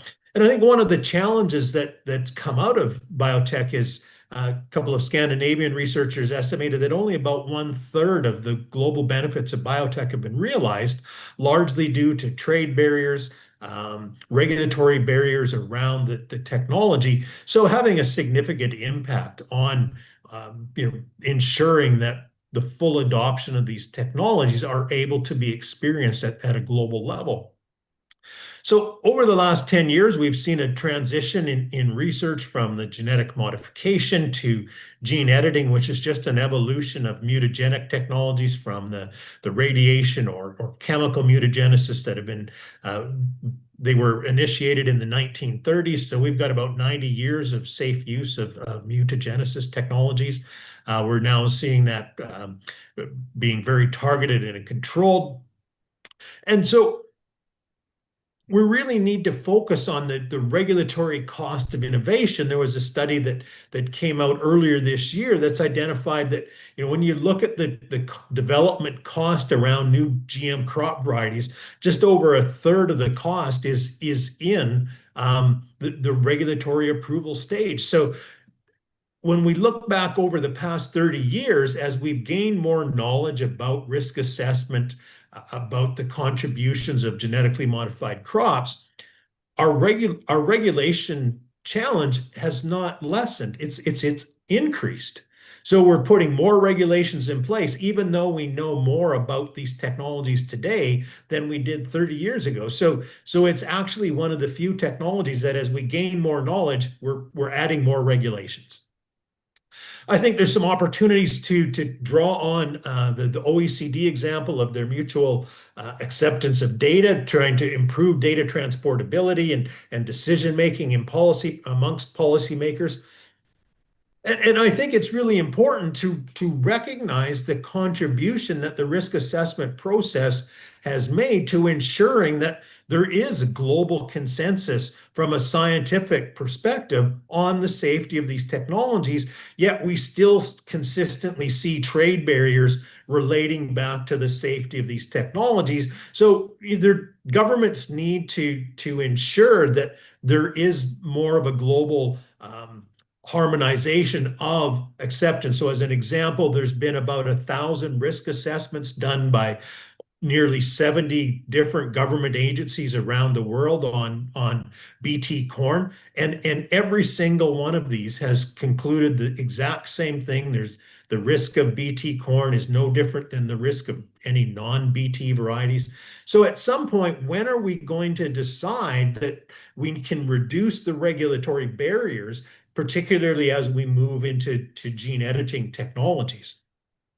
I think gene editing is its ability to improve the nutritional profile of particularly directly consumable fruits and vegetables offers an opportunity at the global level that really hasn't existed until we go back to the days of Norman Borlaug in the 1960s and the Green Revolution. So I think there's a lot of consensus, a lot of momentum right now. We do see that there's no evidence in 30 years of assessment that biotechnology is offering any greater risk. In fact, the evidence is showing that these food products are actually safer than many of the non-GM equivalent. So as an example, genetically modified corn has lower levels of mycotoxins, and these mycotoxins have been linked to esophageal cancer and stomach cancer. So the contribution of GM is actually making food safer for consumers. It's got evidence to show that it's helping to mitigate climate change. So we need to better enable the adoption, the global production and trade of GM and gene-edited products to ensure that these contributions to mitigating climate change can occur. There's some really interesting research at a number of universities around the world looking at increasing plants' ability to photosynthesize. So that means they're sequestering more carbon out of the atmosphere. So just imagine if we could get those technologies into our forests and these kind of things and storing that carbon long term.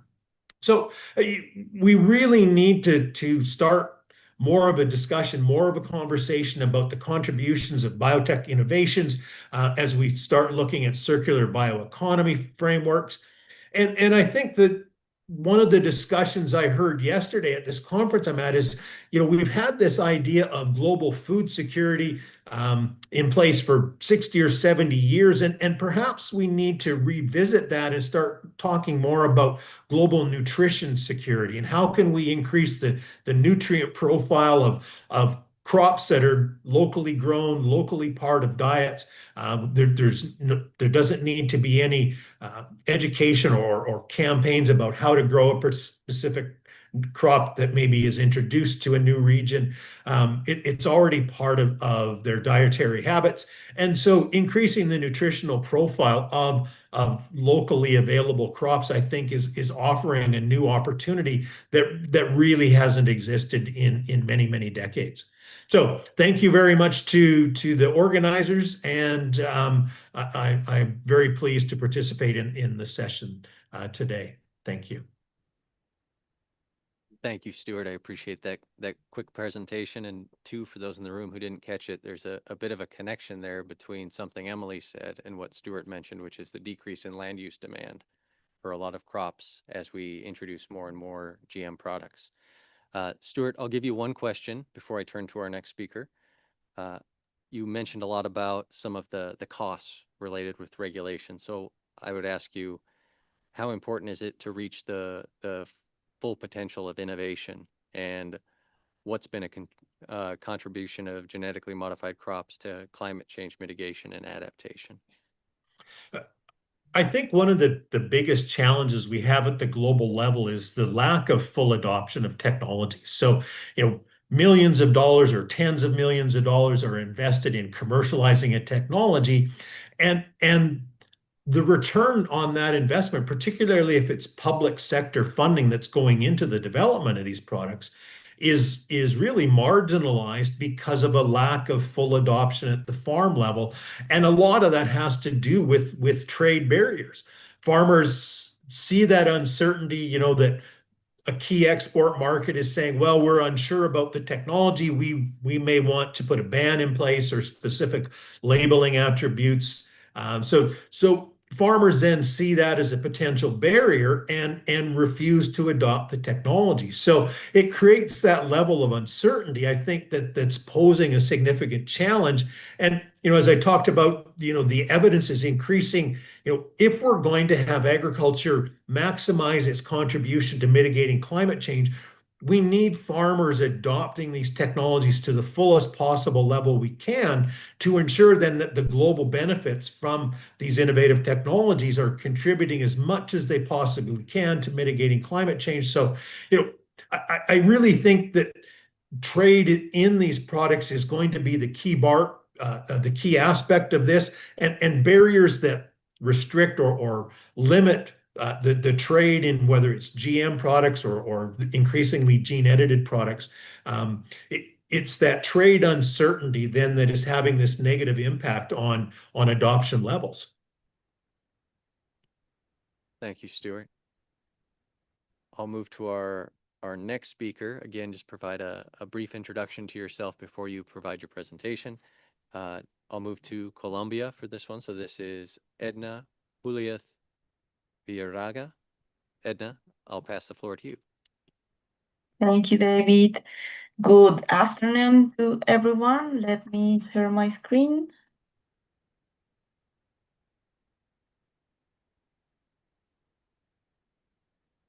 Okay, I guess you see it. So my name is Juliet Villarraga. I'm the Deputy Director of Chemical and Biological Metrology in the National Institute of Metrology in Colombia. So thank you, everyone that is attending this session. I give you a brief context. Bananas are the third largest export from Colombia's agricultural sector, and more than 30 countries purchase them. The largest markets are Belgium, the United States, and the United Kingdom. The Andean countries export approximately 9 million metric tons of bananas per year, which accounts for nearly half all of bananas sold worldwide.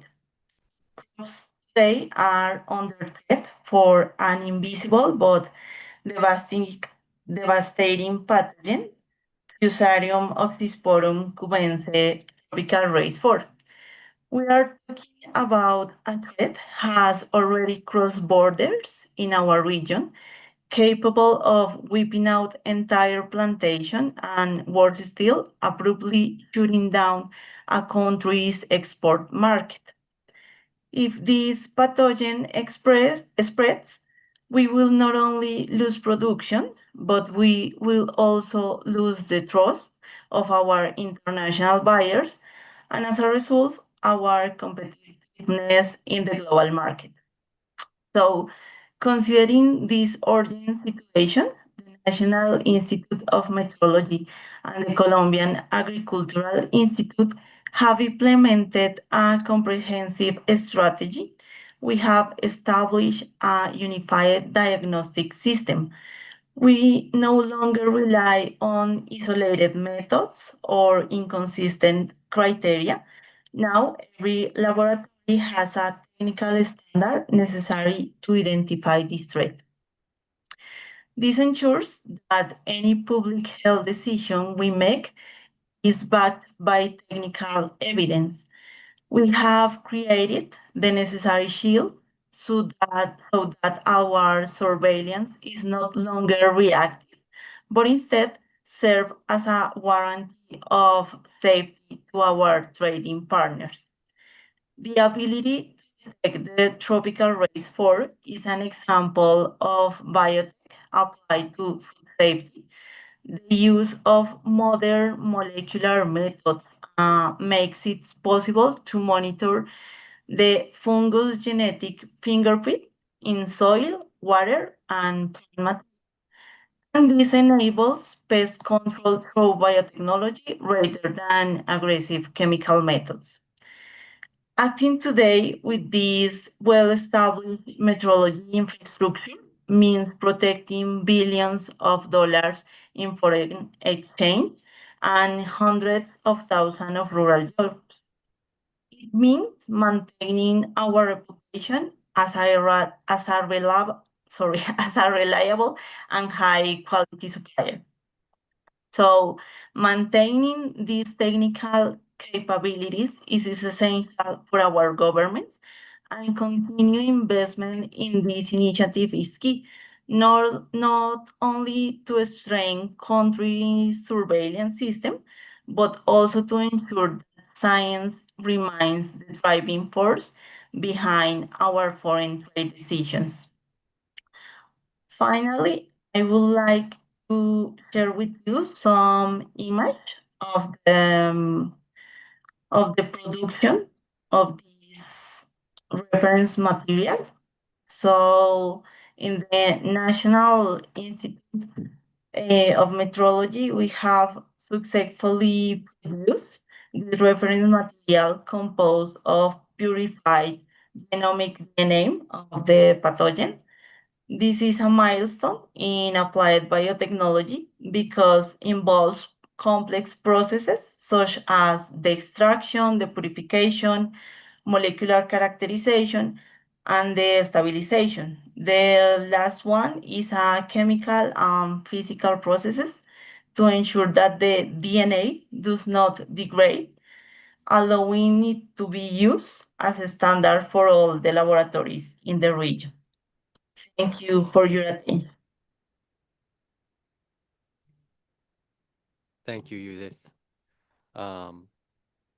Incredibly fascinating use of biotechnology as a test method.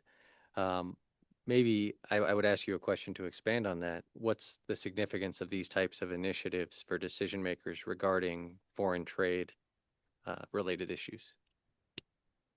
Thank you for your question. Okay, the international markets are becoming increasingly strict regarding phytosanitary requirements.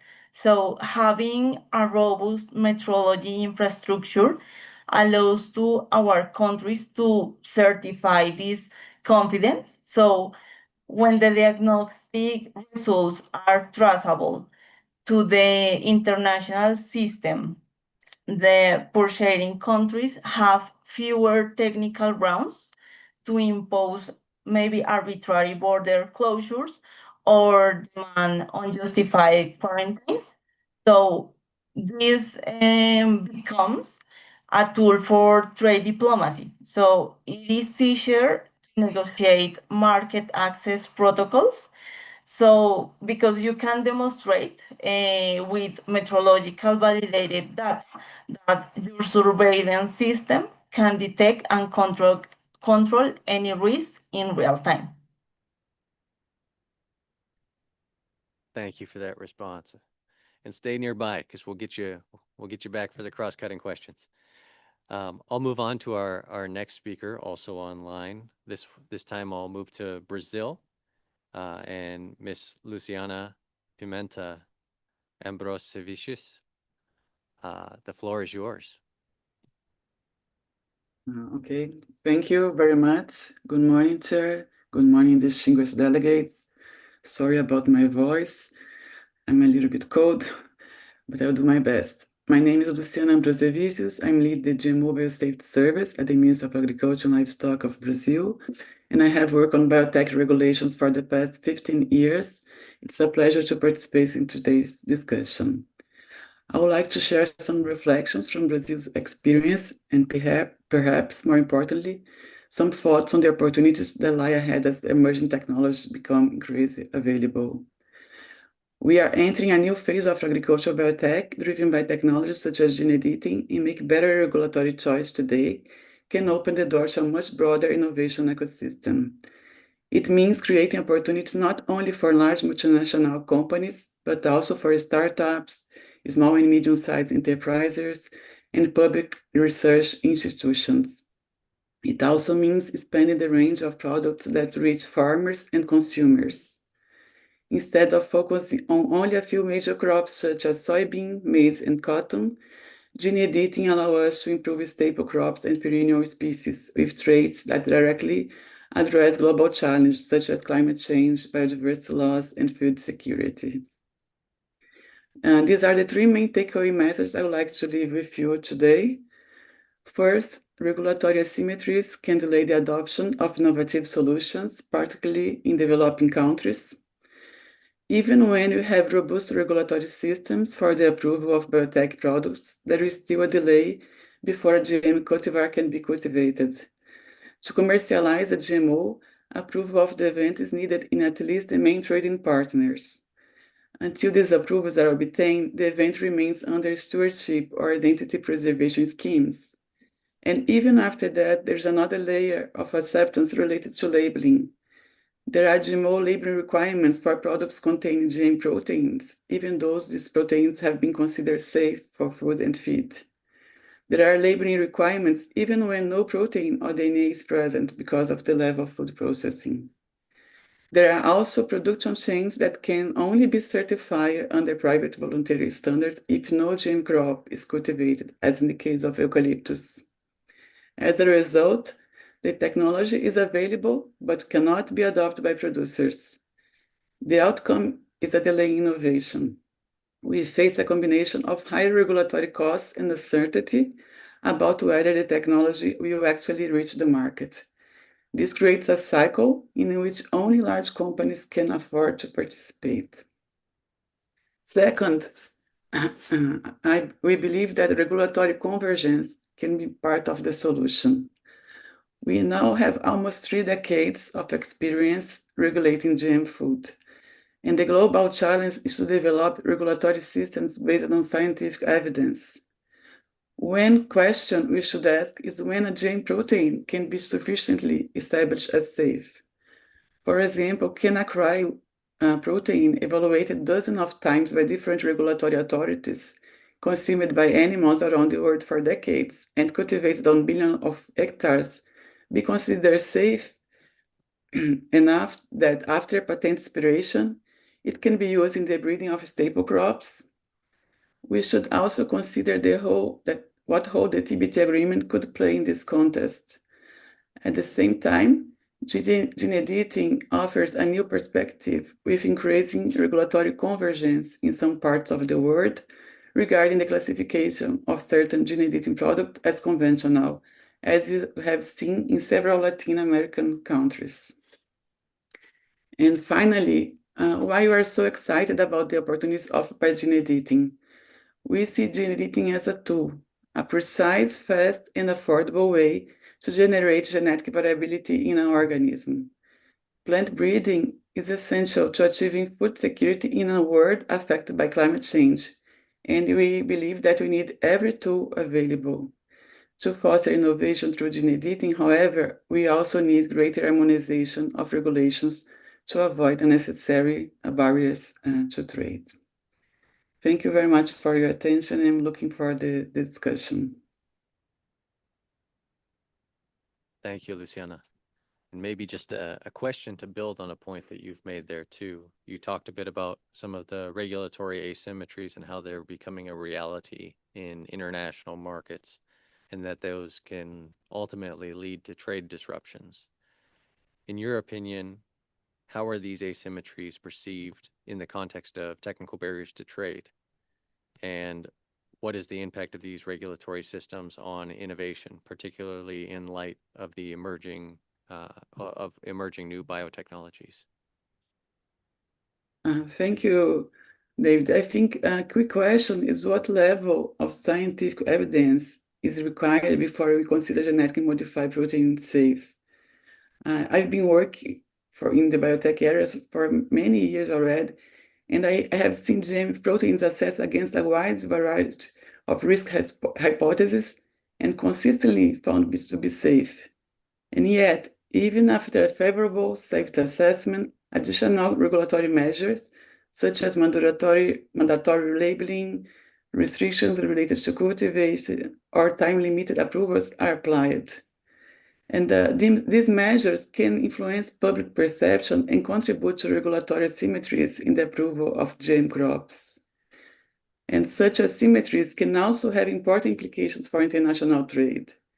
Even the presence of trace amounts of a non-approved event may disrupt trade, particularly because many countries have not established thresholds for the low-level presence of genetically modified events. In the case of biotech, I see a strong connection between SPS and TBT provisions.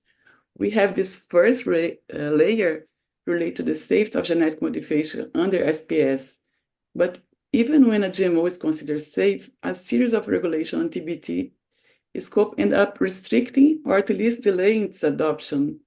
And when trade partners apply different criteria or provisions, the resulting regulatory uncertainty can become a barrier to international trade and to innovation, in my understanding. Thank you. Thank you. I appreciate that response. And maybe from there, just to keep things moving, we'll pass it on to our fourth and final speaker for this panel before we open up to questions for the panel. And that is another speaker from Canada, Miss Krista Thomas. Krista, I'll pass the floor to you to introduce yourself and provide a few opening thoughts. Thank you. Thank you very much. My name is Krista Thomas. I am reaching you from Canada today. I did hope I'd be able to join you in person, but had some travel difficulties yesterday. Although I am Canadian, I'm representing today the International Grain Trade Coalition, and I have a few slides or someone is going to share the slides for me. Thank you, to share with you today. So if we could go to the first slide.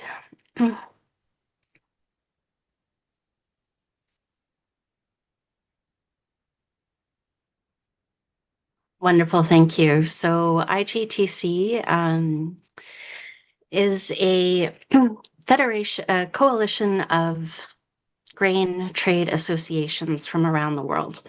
We have members from 6 continents, so we work on a consensus basis, so we are a voice for the global grain trade. And we promote open and predictable a trading environment for grains, oilseeds, pulses, and derived products. So when I say grain, today I'm speaking broadly.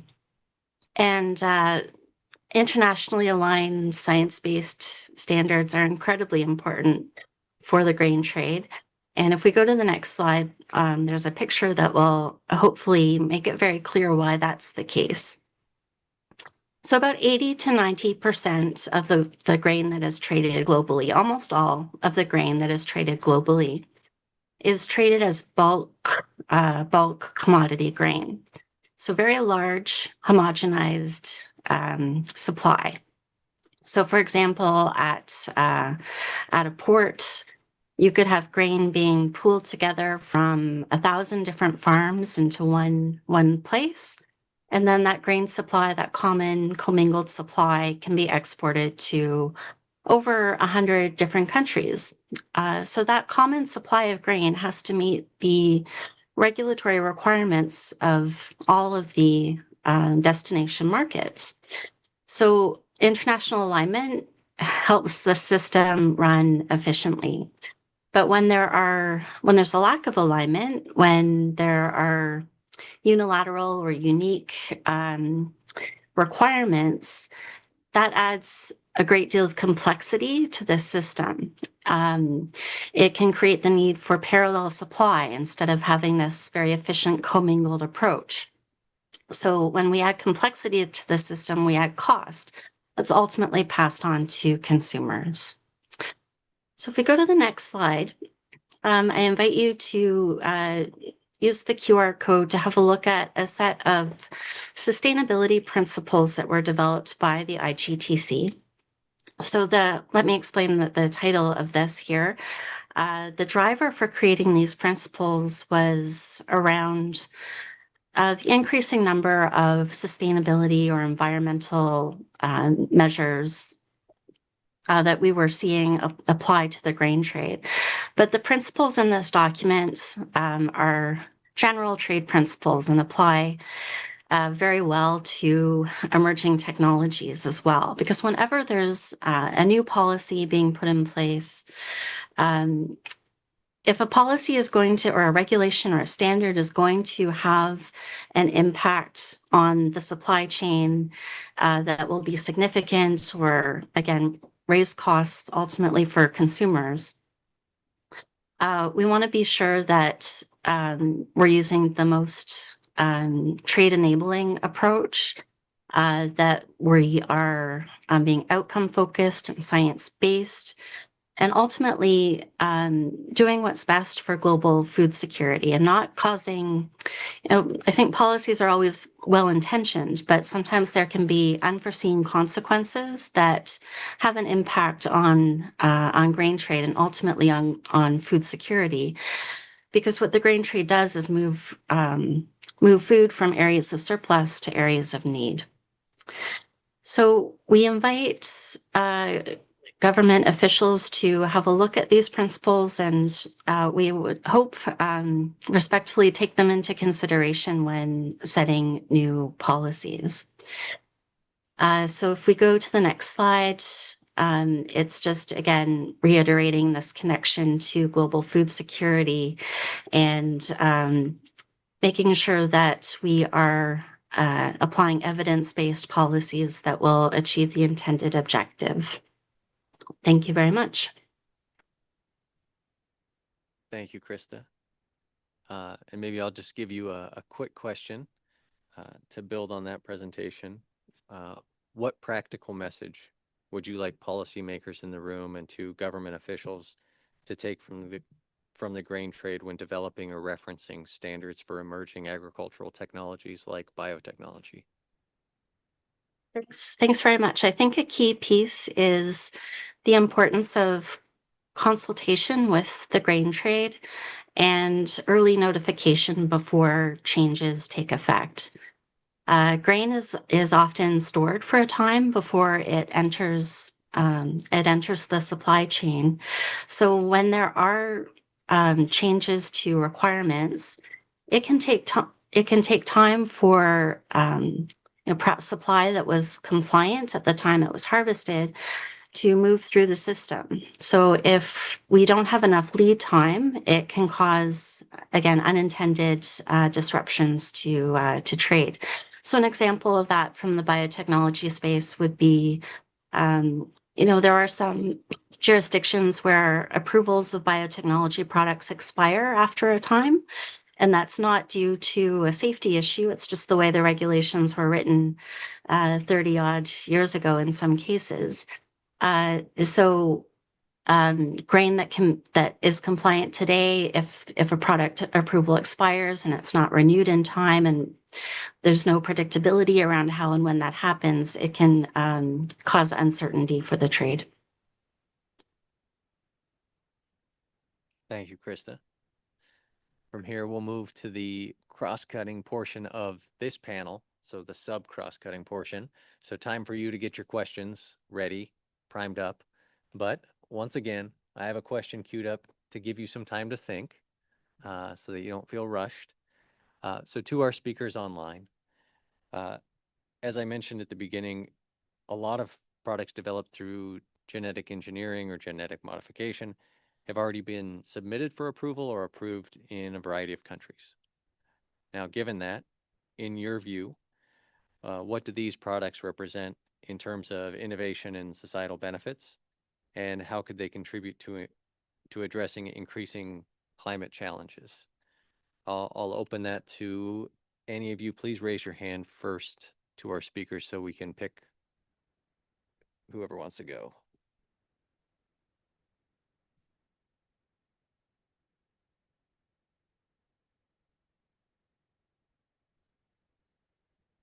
Thank you, Krista. You can start.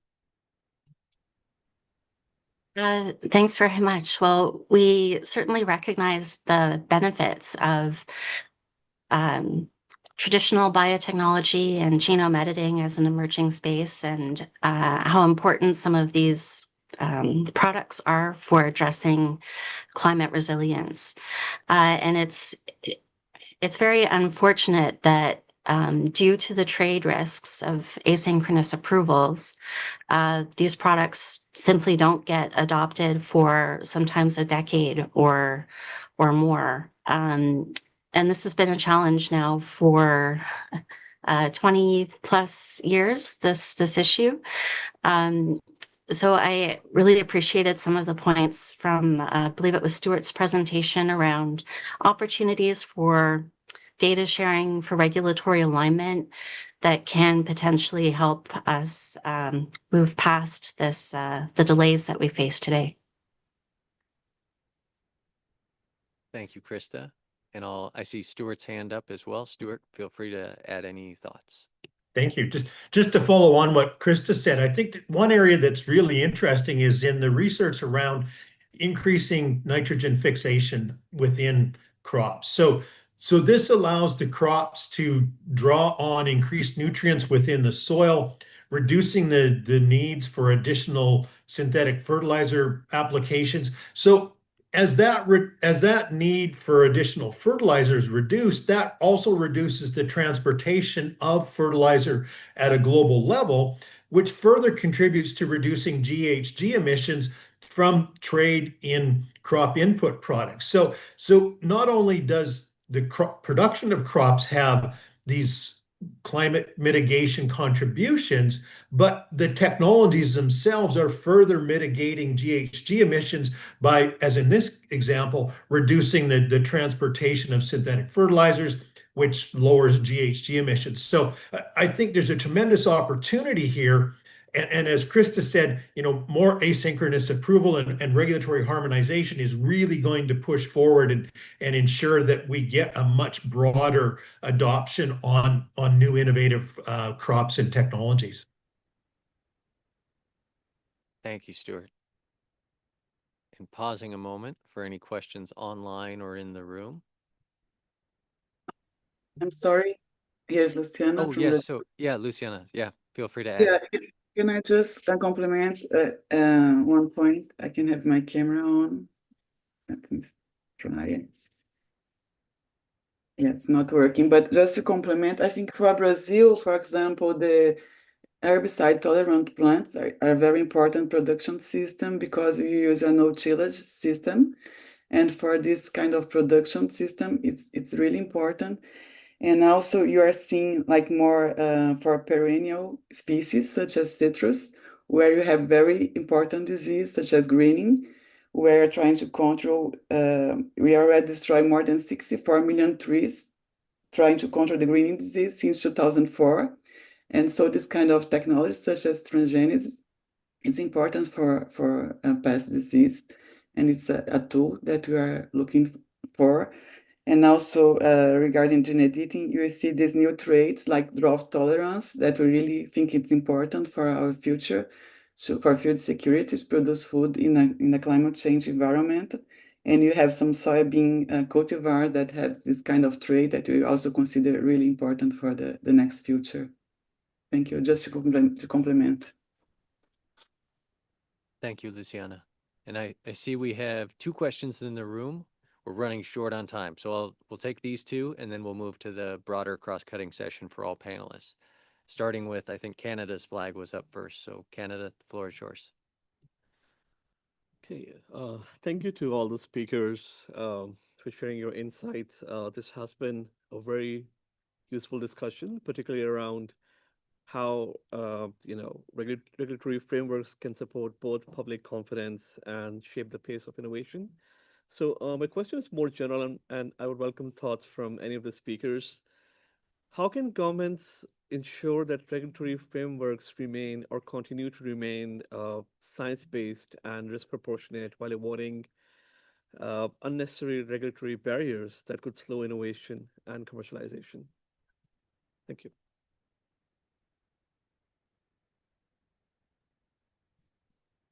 Stuart, we'll start with you. Thank you. I think one of the key things is an example right from Canada. We do have a regulatory harmonization agreement with Australia and New Zealand. So the varieties can be developed in any one of those 3 countries. The data can be submitted for risk assessment. And that's facilitating the, in this case, the Trans-Pacific commercialization of technologies and seamless approval. And I think that's an example that, and there's others around the world. We've seen examples in Africa. There's regulatory harmonization agreements in Latin America as well. So again, I think there's a catalyst there, and with more discussion, more support for this, we can get more countries around the world trying to as Krista earlier mentioned, get more regulatory synchronicity, and that's going to lower that development. The regulatory component, which I had said was about 37%. That needs to come way down if we're going to have more successful innovations to make meaningful and additional contributions to improving food security and the continuation of mitigating climate change. Thank you, Stuart. Any other thoughts from our ag biotech panelists? Yeah, sorry, from Brazil. Luciana, yes, from here in Latin America, you are starting having this kind of regional cooperation. Now you have a network with Paraguay, Uruguay, and Argentina that's called Abrebio, that you are learning from our experience in the past 3 decades, and you are creating like a regulatory convergence. For example, having simplified procedures for a certain type of safe GM proteins, and also having the same criteria to classify the gene editing products. And the idea is to expand this kind of network and having the same criteria in the region to evaluate those products. Thank you. Thank you, Luciana. And I see Edna from Colombia has her hand raised. Edna, feel free. Thank you, David. Similar is the case of Colombia and the Andean region. We are working now in different projects funded by international cooperation about different topics. One of them is the circular economy and how use different bio waste to produce bio inputs. For example, to reduce for one side the waste and improve them, and on the other hand, to reduce the GHG emissions. So these kind of projects make like a framework in the region for metrology, for the standardization, for regulation and accreditation. So these types or kinds of initiative that are coming in the America, maybe are these framework to regulation and to have these developments border cross. Thank you, Edna. All right, so we'll do one last question for the ag biotech panelists, but then immediately after that, we're going to open the floor for all the panelists to jump back in with questions. So start queuing those up if you have questions that apply to other panels that we've had this morning. Norway, I'll turn to you for the last question for the ag biotech panelists. Thank you, Mr. Chair, and thanks to all the presenters, the 4 presenters on emerging biotechnology. And this was very interesting, both from a TBT and SPS perspective. And there was a clear message on benefits and costs and the need for international alignment. In the SPS area that also was covered, there are some standards developed 20 years ago on GMO plants and animals and low-level presence, and also labeling. And in ISO also have some standards on detection methods. I didn't hear any specific proposal or needs for a specific standard or for a specific standard setting body to get involved in this area.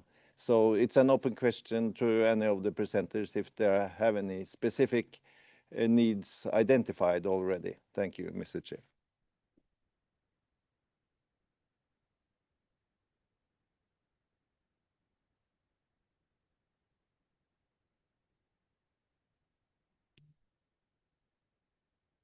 Stuart, yes, go ahead. Thank you, David.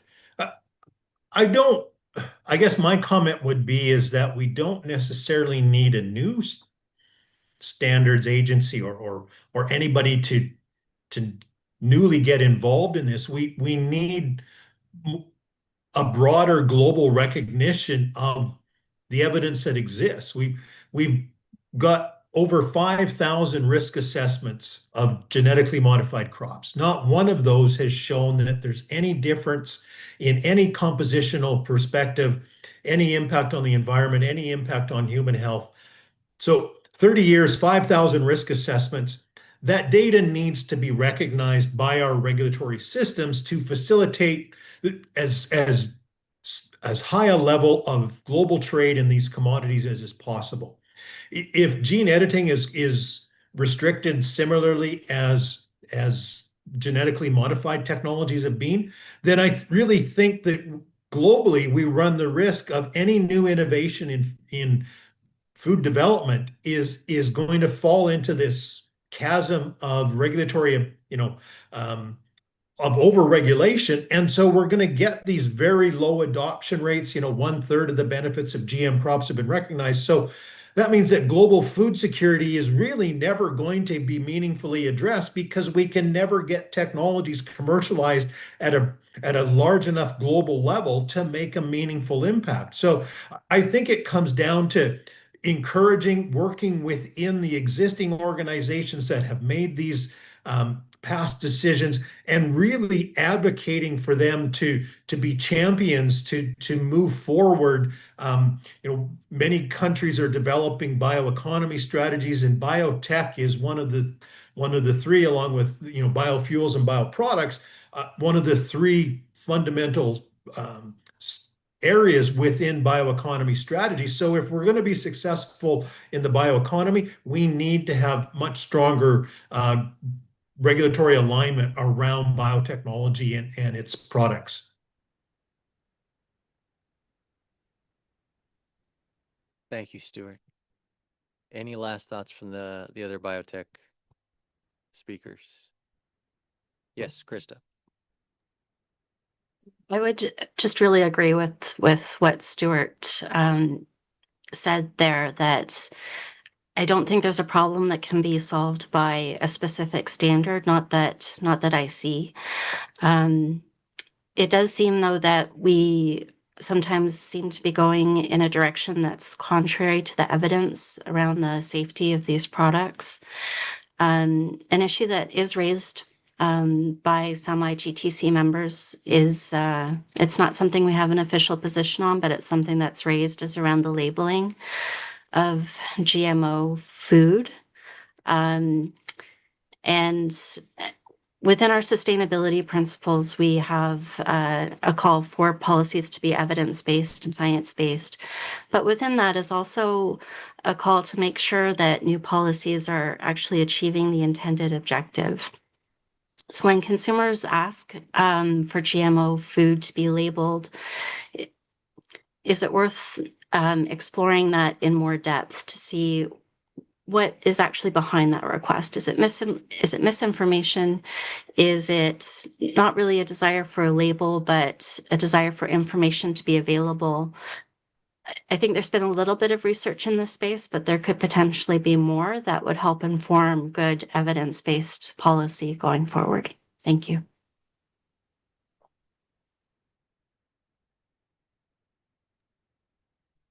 Thank you, Krista. Here's Luciana, just to complement. I think we start like, sorry, thank you, David. We start like 30 years ago, like thinking about a process-based approach where the simple use of genetic engineering maybe represents a risk.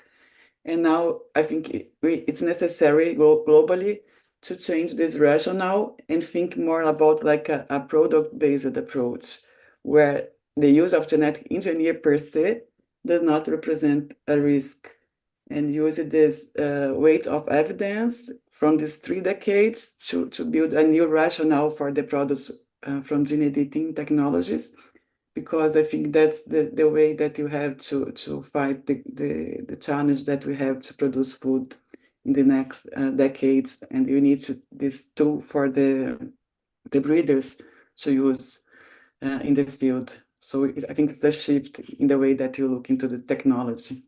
Thank you. Thank you, Luciana. With that, we'll move, maybe say a quick thank you to the Ag Biotech panelists, and then we'll move and open things up for more cross-cutting questions. This will be quick. And what I'll do is first pass it to my co-moderator, Jessica Roop, for a question for all of the panelists. So you're all back in play. So everybody can raise your hand or flip your flag, however we need to do that. Jessica, over to you.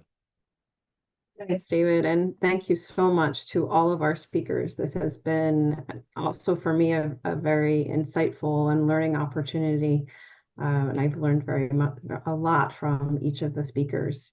So I'm really going to open it up just to make it more of a cross-cutting question. All of the topics that we've talked about on the bio technology, the biofuels, and the renewable energy. And how do we establish and maintain a balance between these standards that we've talked about and the ongoing innovations in each of these areas? Again, as David said, this is open to the floor. So any of the speakers, please don't be shy. And a quick response is much appreciated.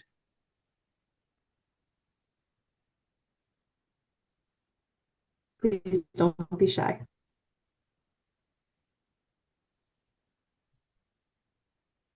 Hi, Jessica. So I think the importance of performance-based standards and regulations is key here to set kind of minimum, expectations, whether, it's energy storage or new biofuel technologies, so that we don't limit innovation and actually encourage competition.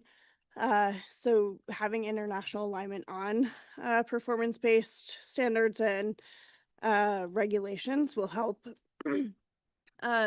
create greater alignment, while also allowing manufacturers to meet or exceed those performance requirements and deploy new technologies to the market faster. Thank you, Alexa. It's very well stated. I see Stuart also has his hand up. Stuart, I'm going to give you the quick floor. Thank you, Jessica. I think one thing that can really help is an enhanced capacity for data recognition. That, an assessment of a risk in Canada, it's going to, the technology, if it's assessed for the same risk in Australia, Indonesia, or Kenya, is going to yield the same result. It's the same as we have in the medical world, right? That a risk assessment, they've moved to a global risk assessment for vaccines and drugs. And so I think we need to start thinking of where can we help countries overcome some of these biosafety regulatory obstacles that were put in place 20 and 25 years ago following the Cartagena Protocol on biosafety, because many governments have put themselves into this regulatory conundrum where they can't approve any of the technologies because they can't get valid data to assess the risks. And so it's really that risk assessment process that's having this significant impact on the adoption and commercialization and trade of these products. And how can there be a north-south agreement on helping countries transition to more robust regulations that require evidence, as opposed to many of the regulations they do have in place that are really just disguised to be trade barriers. Thanks, Stuart. And we have a David? flag up in the room, so I'll pass it to Maria. Yes, thank you very much. I would just like to mention that it's not an inherent contradiction between innovation and standards. Standards can very well support innovation when they are well written and performance-based, as was mentioned. I mean, of course, there are cases where people can use standards to lock in the current practices. but that also needs to be handled through other mechanisms where, for example, policymakers set the scene and the standardizers follow. And that also shows the importance of having a broad stakeholder representation in the room to contradict that can happen. So, I mean, in practice, there are many cases where standards can support innovation very successfully. Thank you. I would just add too, I agree with what everyone has said, but I think the other thing is, as we start to look at, from a biofuel side, biotechnology plays a huge role in terms of our yields. But if you start making things that are too complex because you're always worried that your standard is going to lead to this or that, that complexity really hinders and harms that innovation or even that ability to meet those goals. So I think having not a simplistic viewpoint, but keeping it very that cognizant in your mind that something that is too complex could really have the alternative effect that you want. Thank you to everyone. Just in interest of time, I do want to give each of our speakers a chance for a really brief closing thoughts. We'll try to keep these 30, 45 seconds if we can. I know it's a lightning round, as we say. I'll pass it to each of you. I'll call on you to make this easier and to keep things moving. So maybe, Krista, I'll start with you online. Quick closing thoughts. Thanks. I think I'll just say that, in past years, we've seen many examples of supply disruption in the grain trade, and we have been able to be flexible and adjust so that we can continue to deliver supply from areas of surplus to areas of need, even in the face of challenges. But some of the issues we've been speaking about today make it harder to do that. And if we are facing a future where there are a need to respond quickly to challenges from climate or other geopolitical events, and if those are stacked on top of each other, the more we can do now to make trade work more smoothly will help us in that future scenario. Thank you.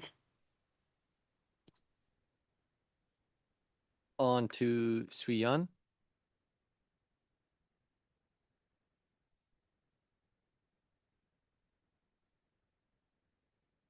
Suyan, are you still online?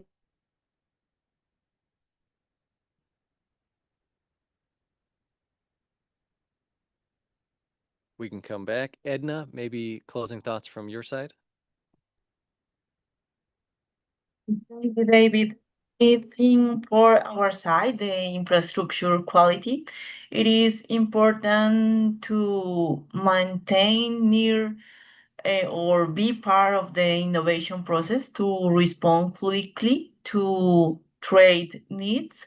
So it is a start for introduce these maybe certifications or different needs in terms on metrology standardization in the regulations, so the commerce or the trade could be easier. Thank you, Edna. I'll go to Kathleen. Well, I appreciate the brilliant discussions that we have made with regards to standards and regulations that are there and everything that inhibits trade with regards to any resource that we have or in agriculture, the crops that we're growing in different countries. I believe for many developing countries, we do have an opportunity to contribute not just the resources that we have, but also develop expertise, build local value chains, whether it is in terms of energy or agricultural crops, and participate more actively in such global discussions that we have. For the standards that we are hoping to develop, not just in Africa, I think many of us need to be cognizant of some of the local realities that we have.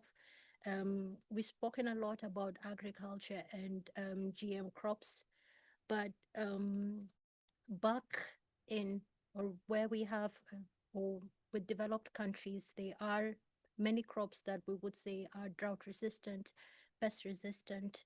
So we have seen standards that are developing with regards to biotechnology, but for those local crops, we're seeing very little or limited commercial investment in them.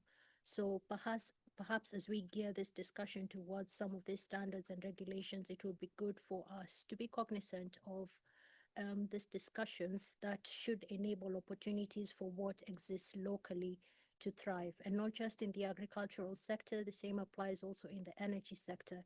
We should be able to drive discussions that enable growth in different countries, because we are also equally at different stages with regards to either production or development. So I don't think we should, especially in countries that are developing, we should not just be rule adopters. We should also have a seat on the table as we make these decisions moving forward. Thank you.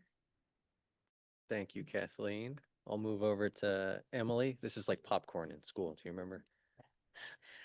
I kind of, as I started, biofuels are proven, they're available, and they're scalable. And I think what this conversation has been very enlightening, but also emphasizes the need that when we develop standards or we develop regulations, they can't be held in perpetuity. They need to be constantly revised and adjusted for what technology has gone or science has gone, or even just production. So really appreciate that opportunity to share more from our perspective here today, David. Thank you.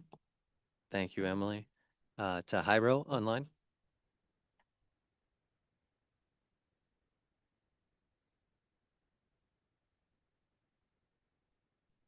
Perhaps he's left. Yu Zhang, if you're still online. Thank you all. It's my honor to attend this kind of WTO activity. First time I come and then learn a lot from all the speakers. I think the three topic is very important for the human civilization. I think we should keep balance on the demand side and the supply side of food and energy, and also for consideration of safety and efficiency. I think the international standards will play a more important role for promoting the CETs in the future. Thank you all. Thank you, Yu. And maybe I'll pass it back to my left, Spirit Son. Okay, thank you so much.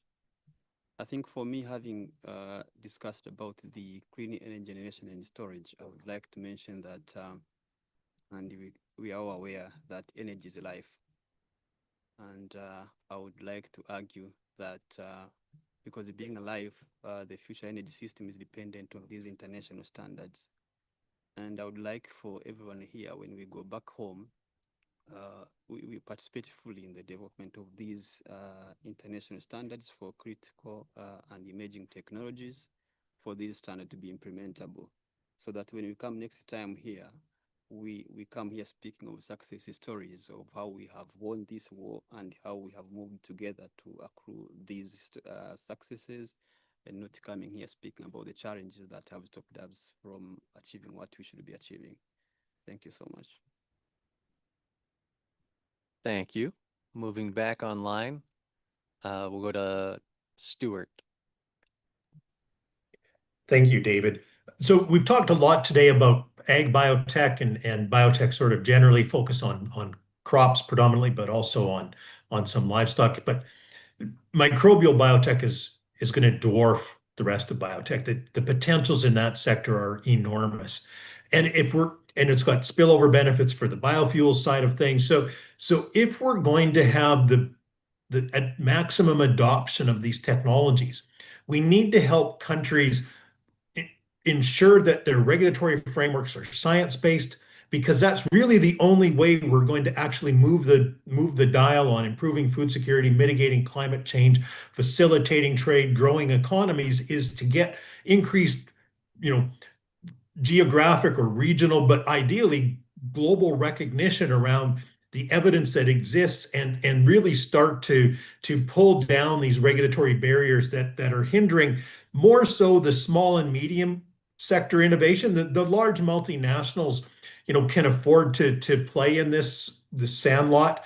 But if we pull the regulatory barriers back, we should see more small and medium enterprises enter into these innovation areas and start to develop products and technologies.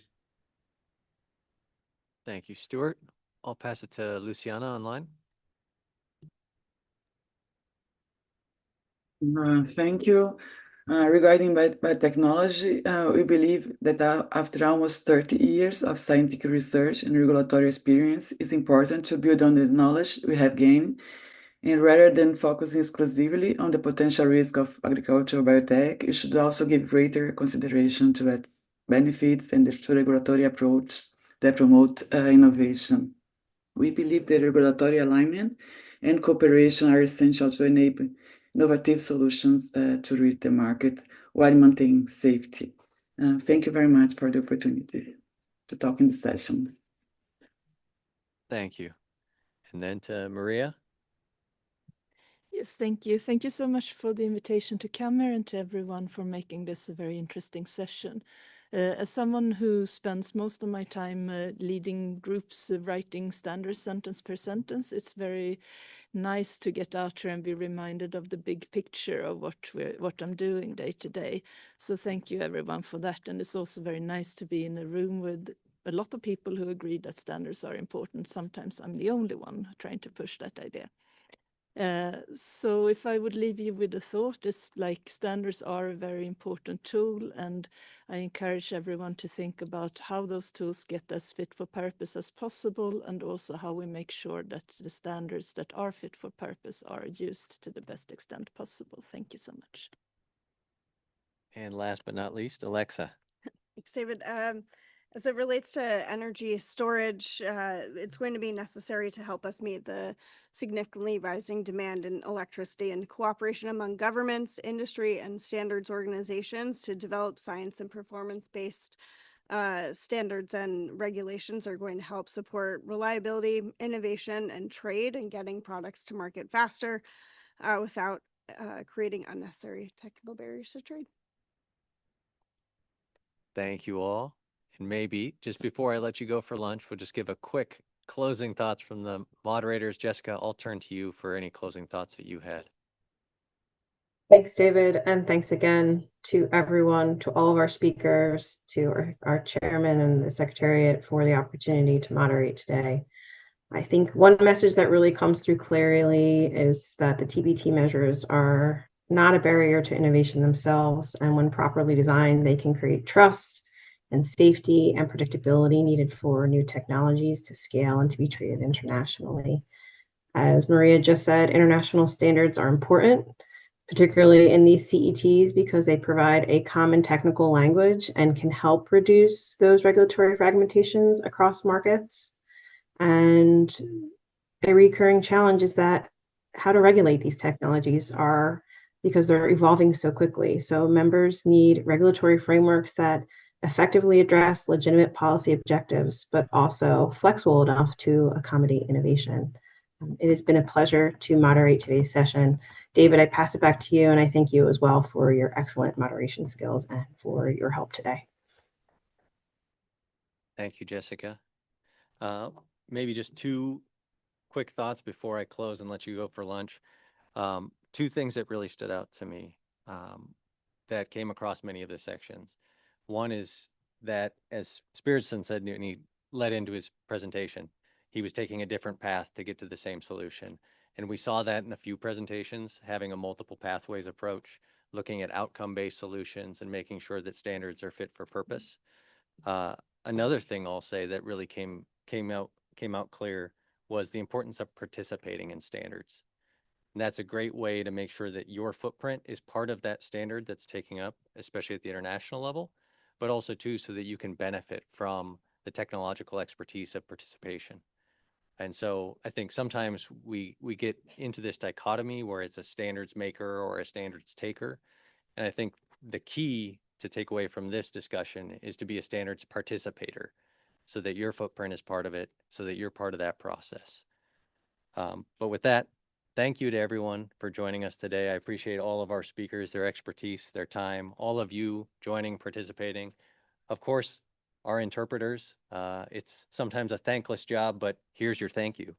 And to the Secretariat team for all your help along the way. We'll have a moderator's report out shortly in about a week or so, as well as this is recorded and online. So of course, I know you're all going to watch this multiple times over. So go back and check that out. Make sure to like it, share it with all your friends. But I think that concludes this session. Thank you all. We'll be back here in a few hours. Go grab lunch.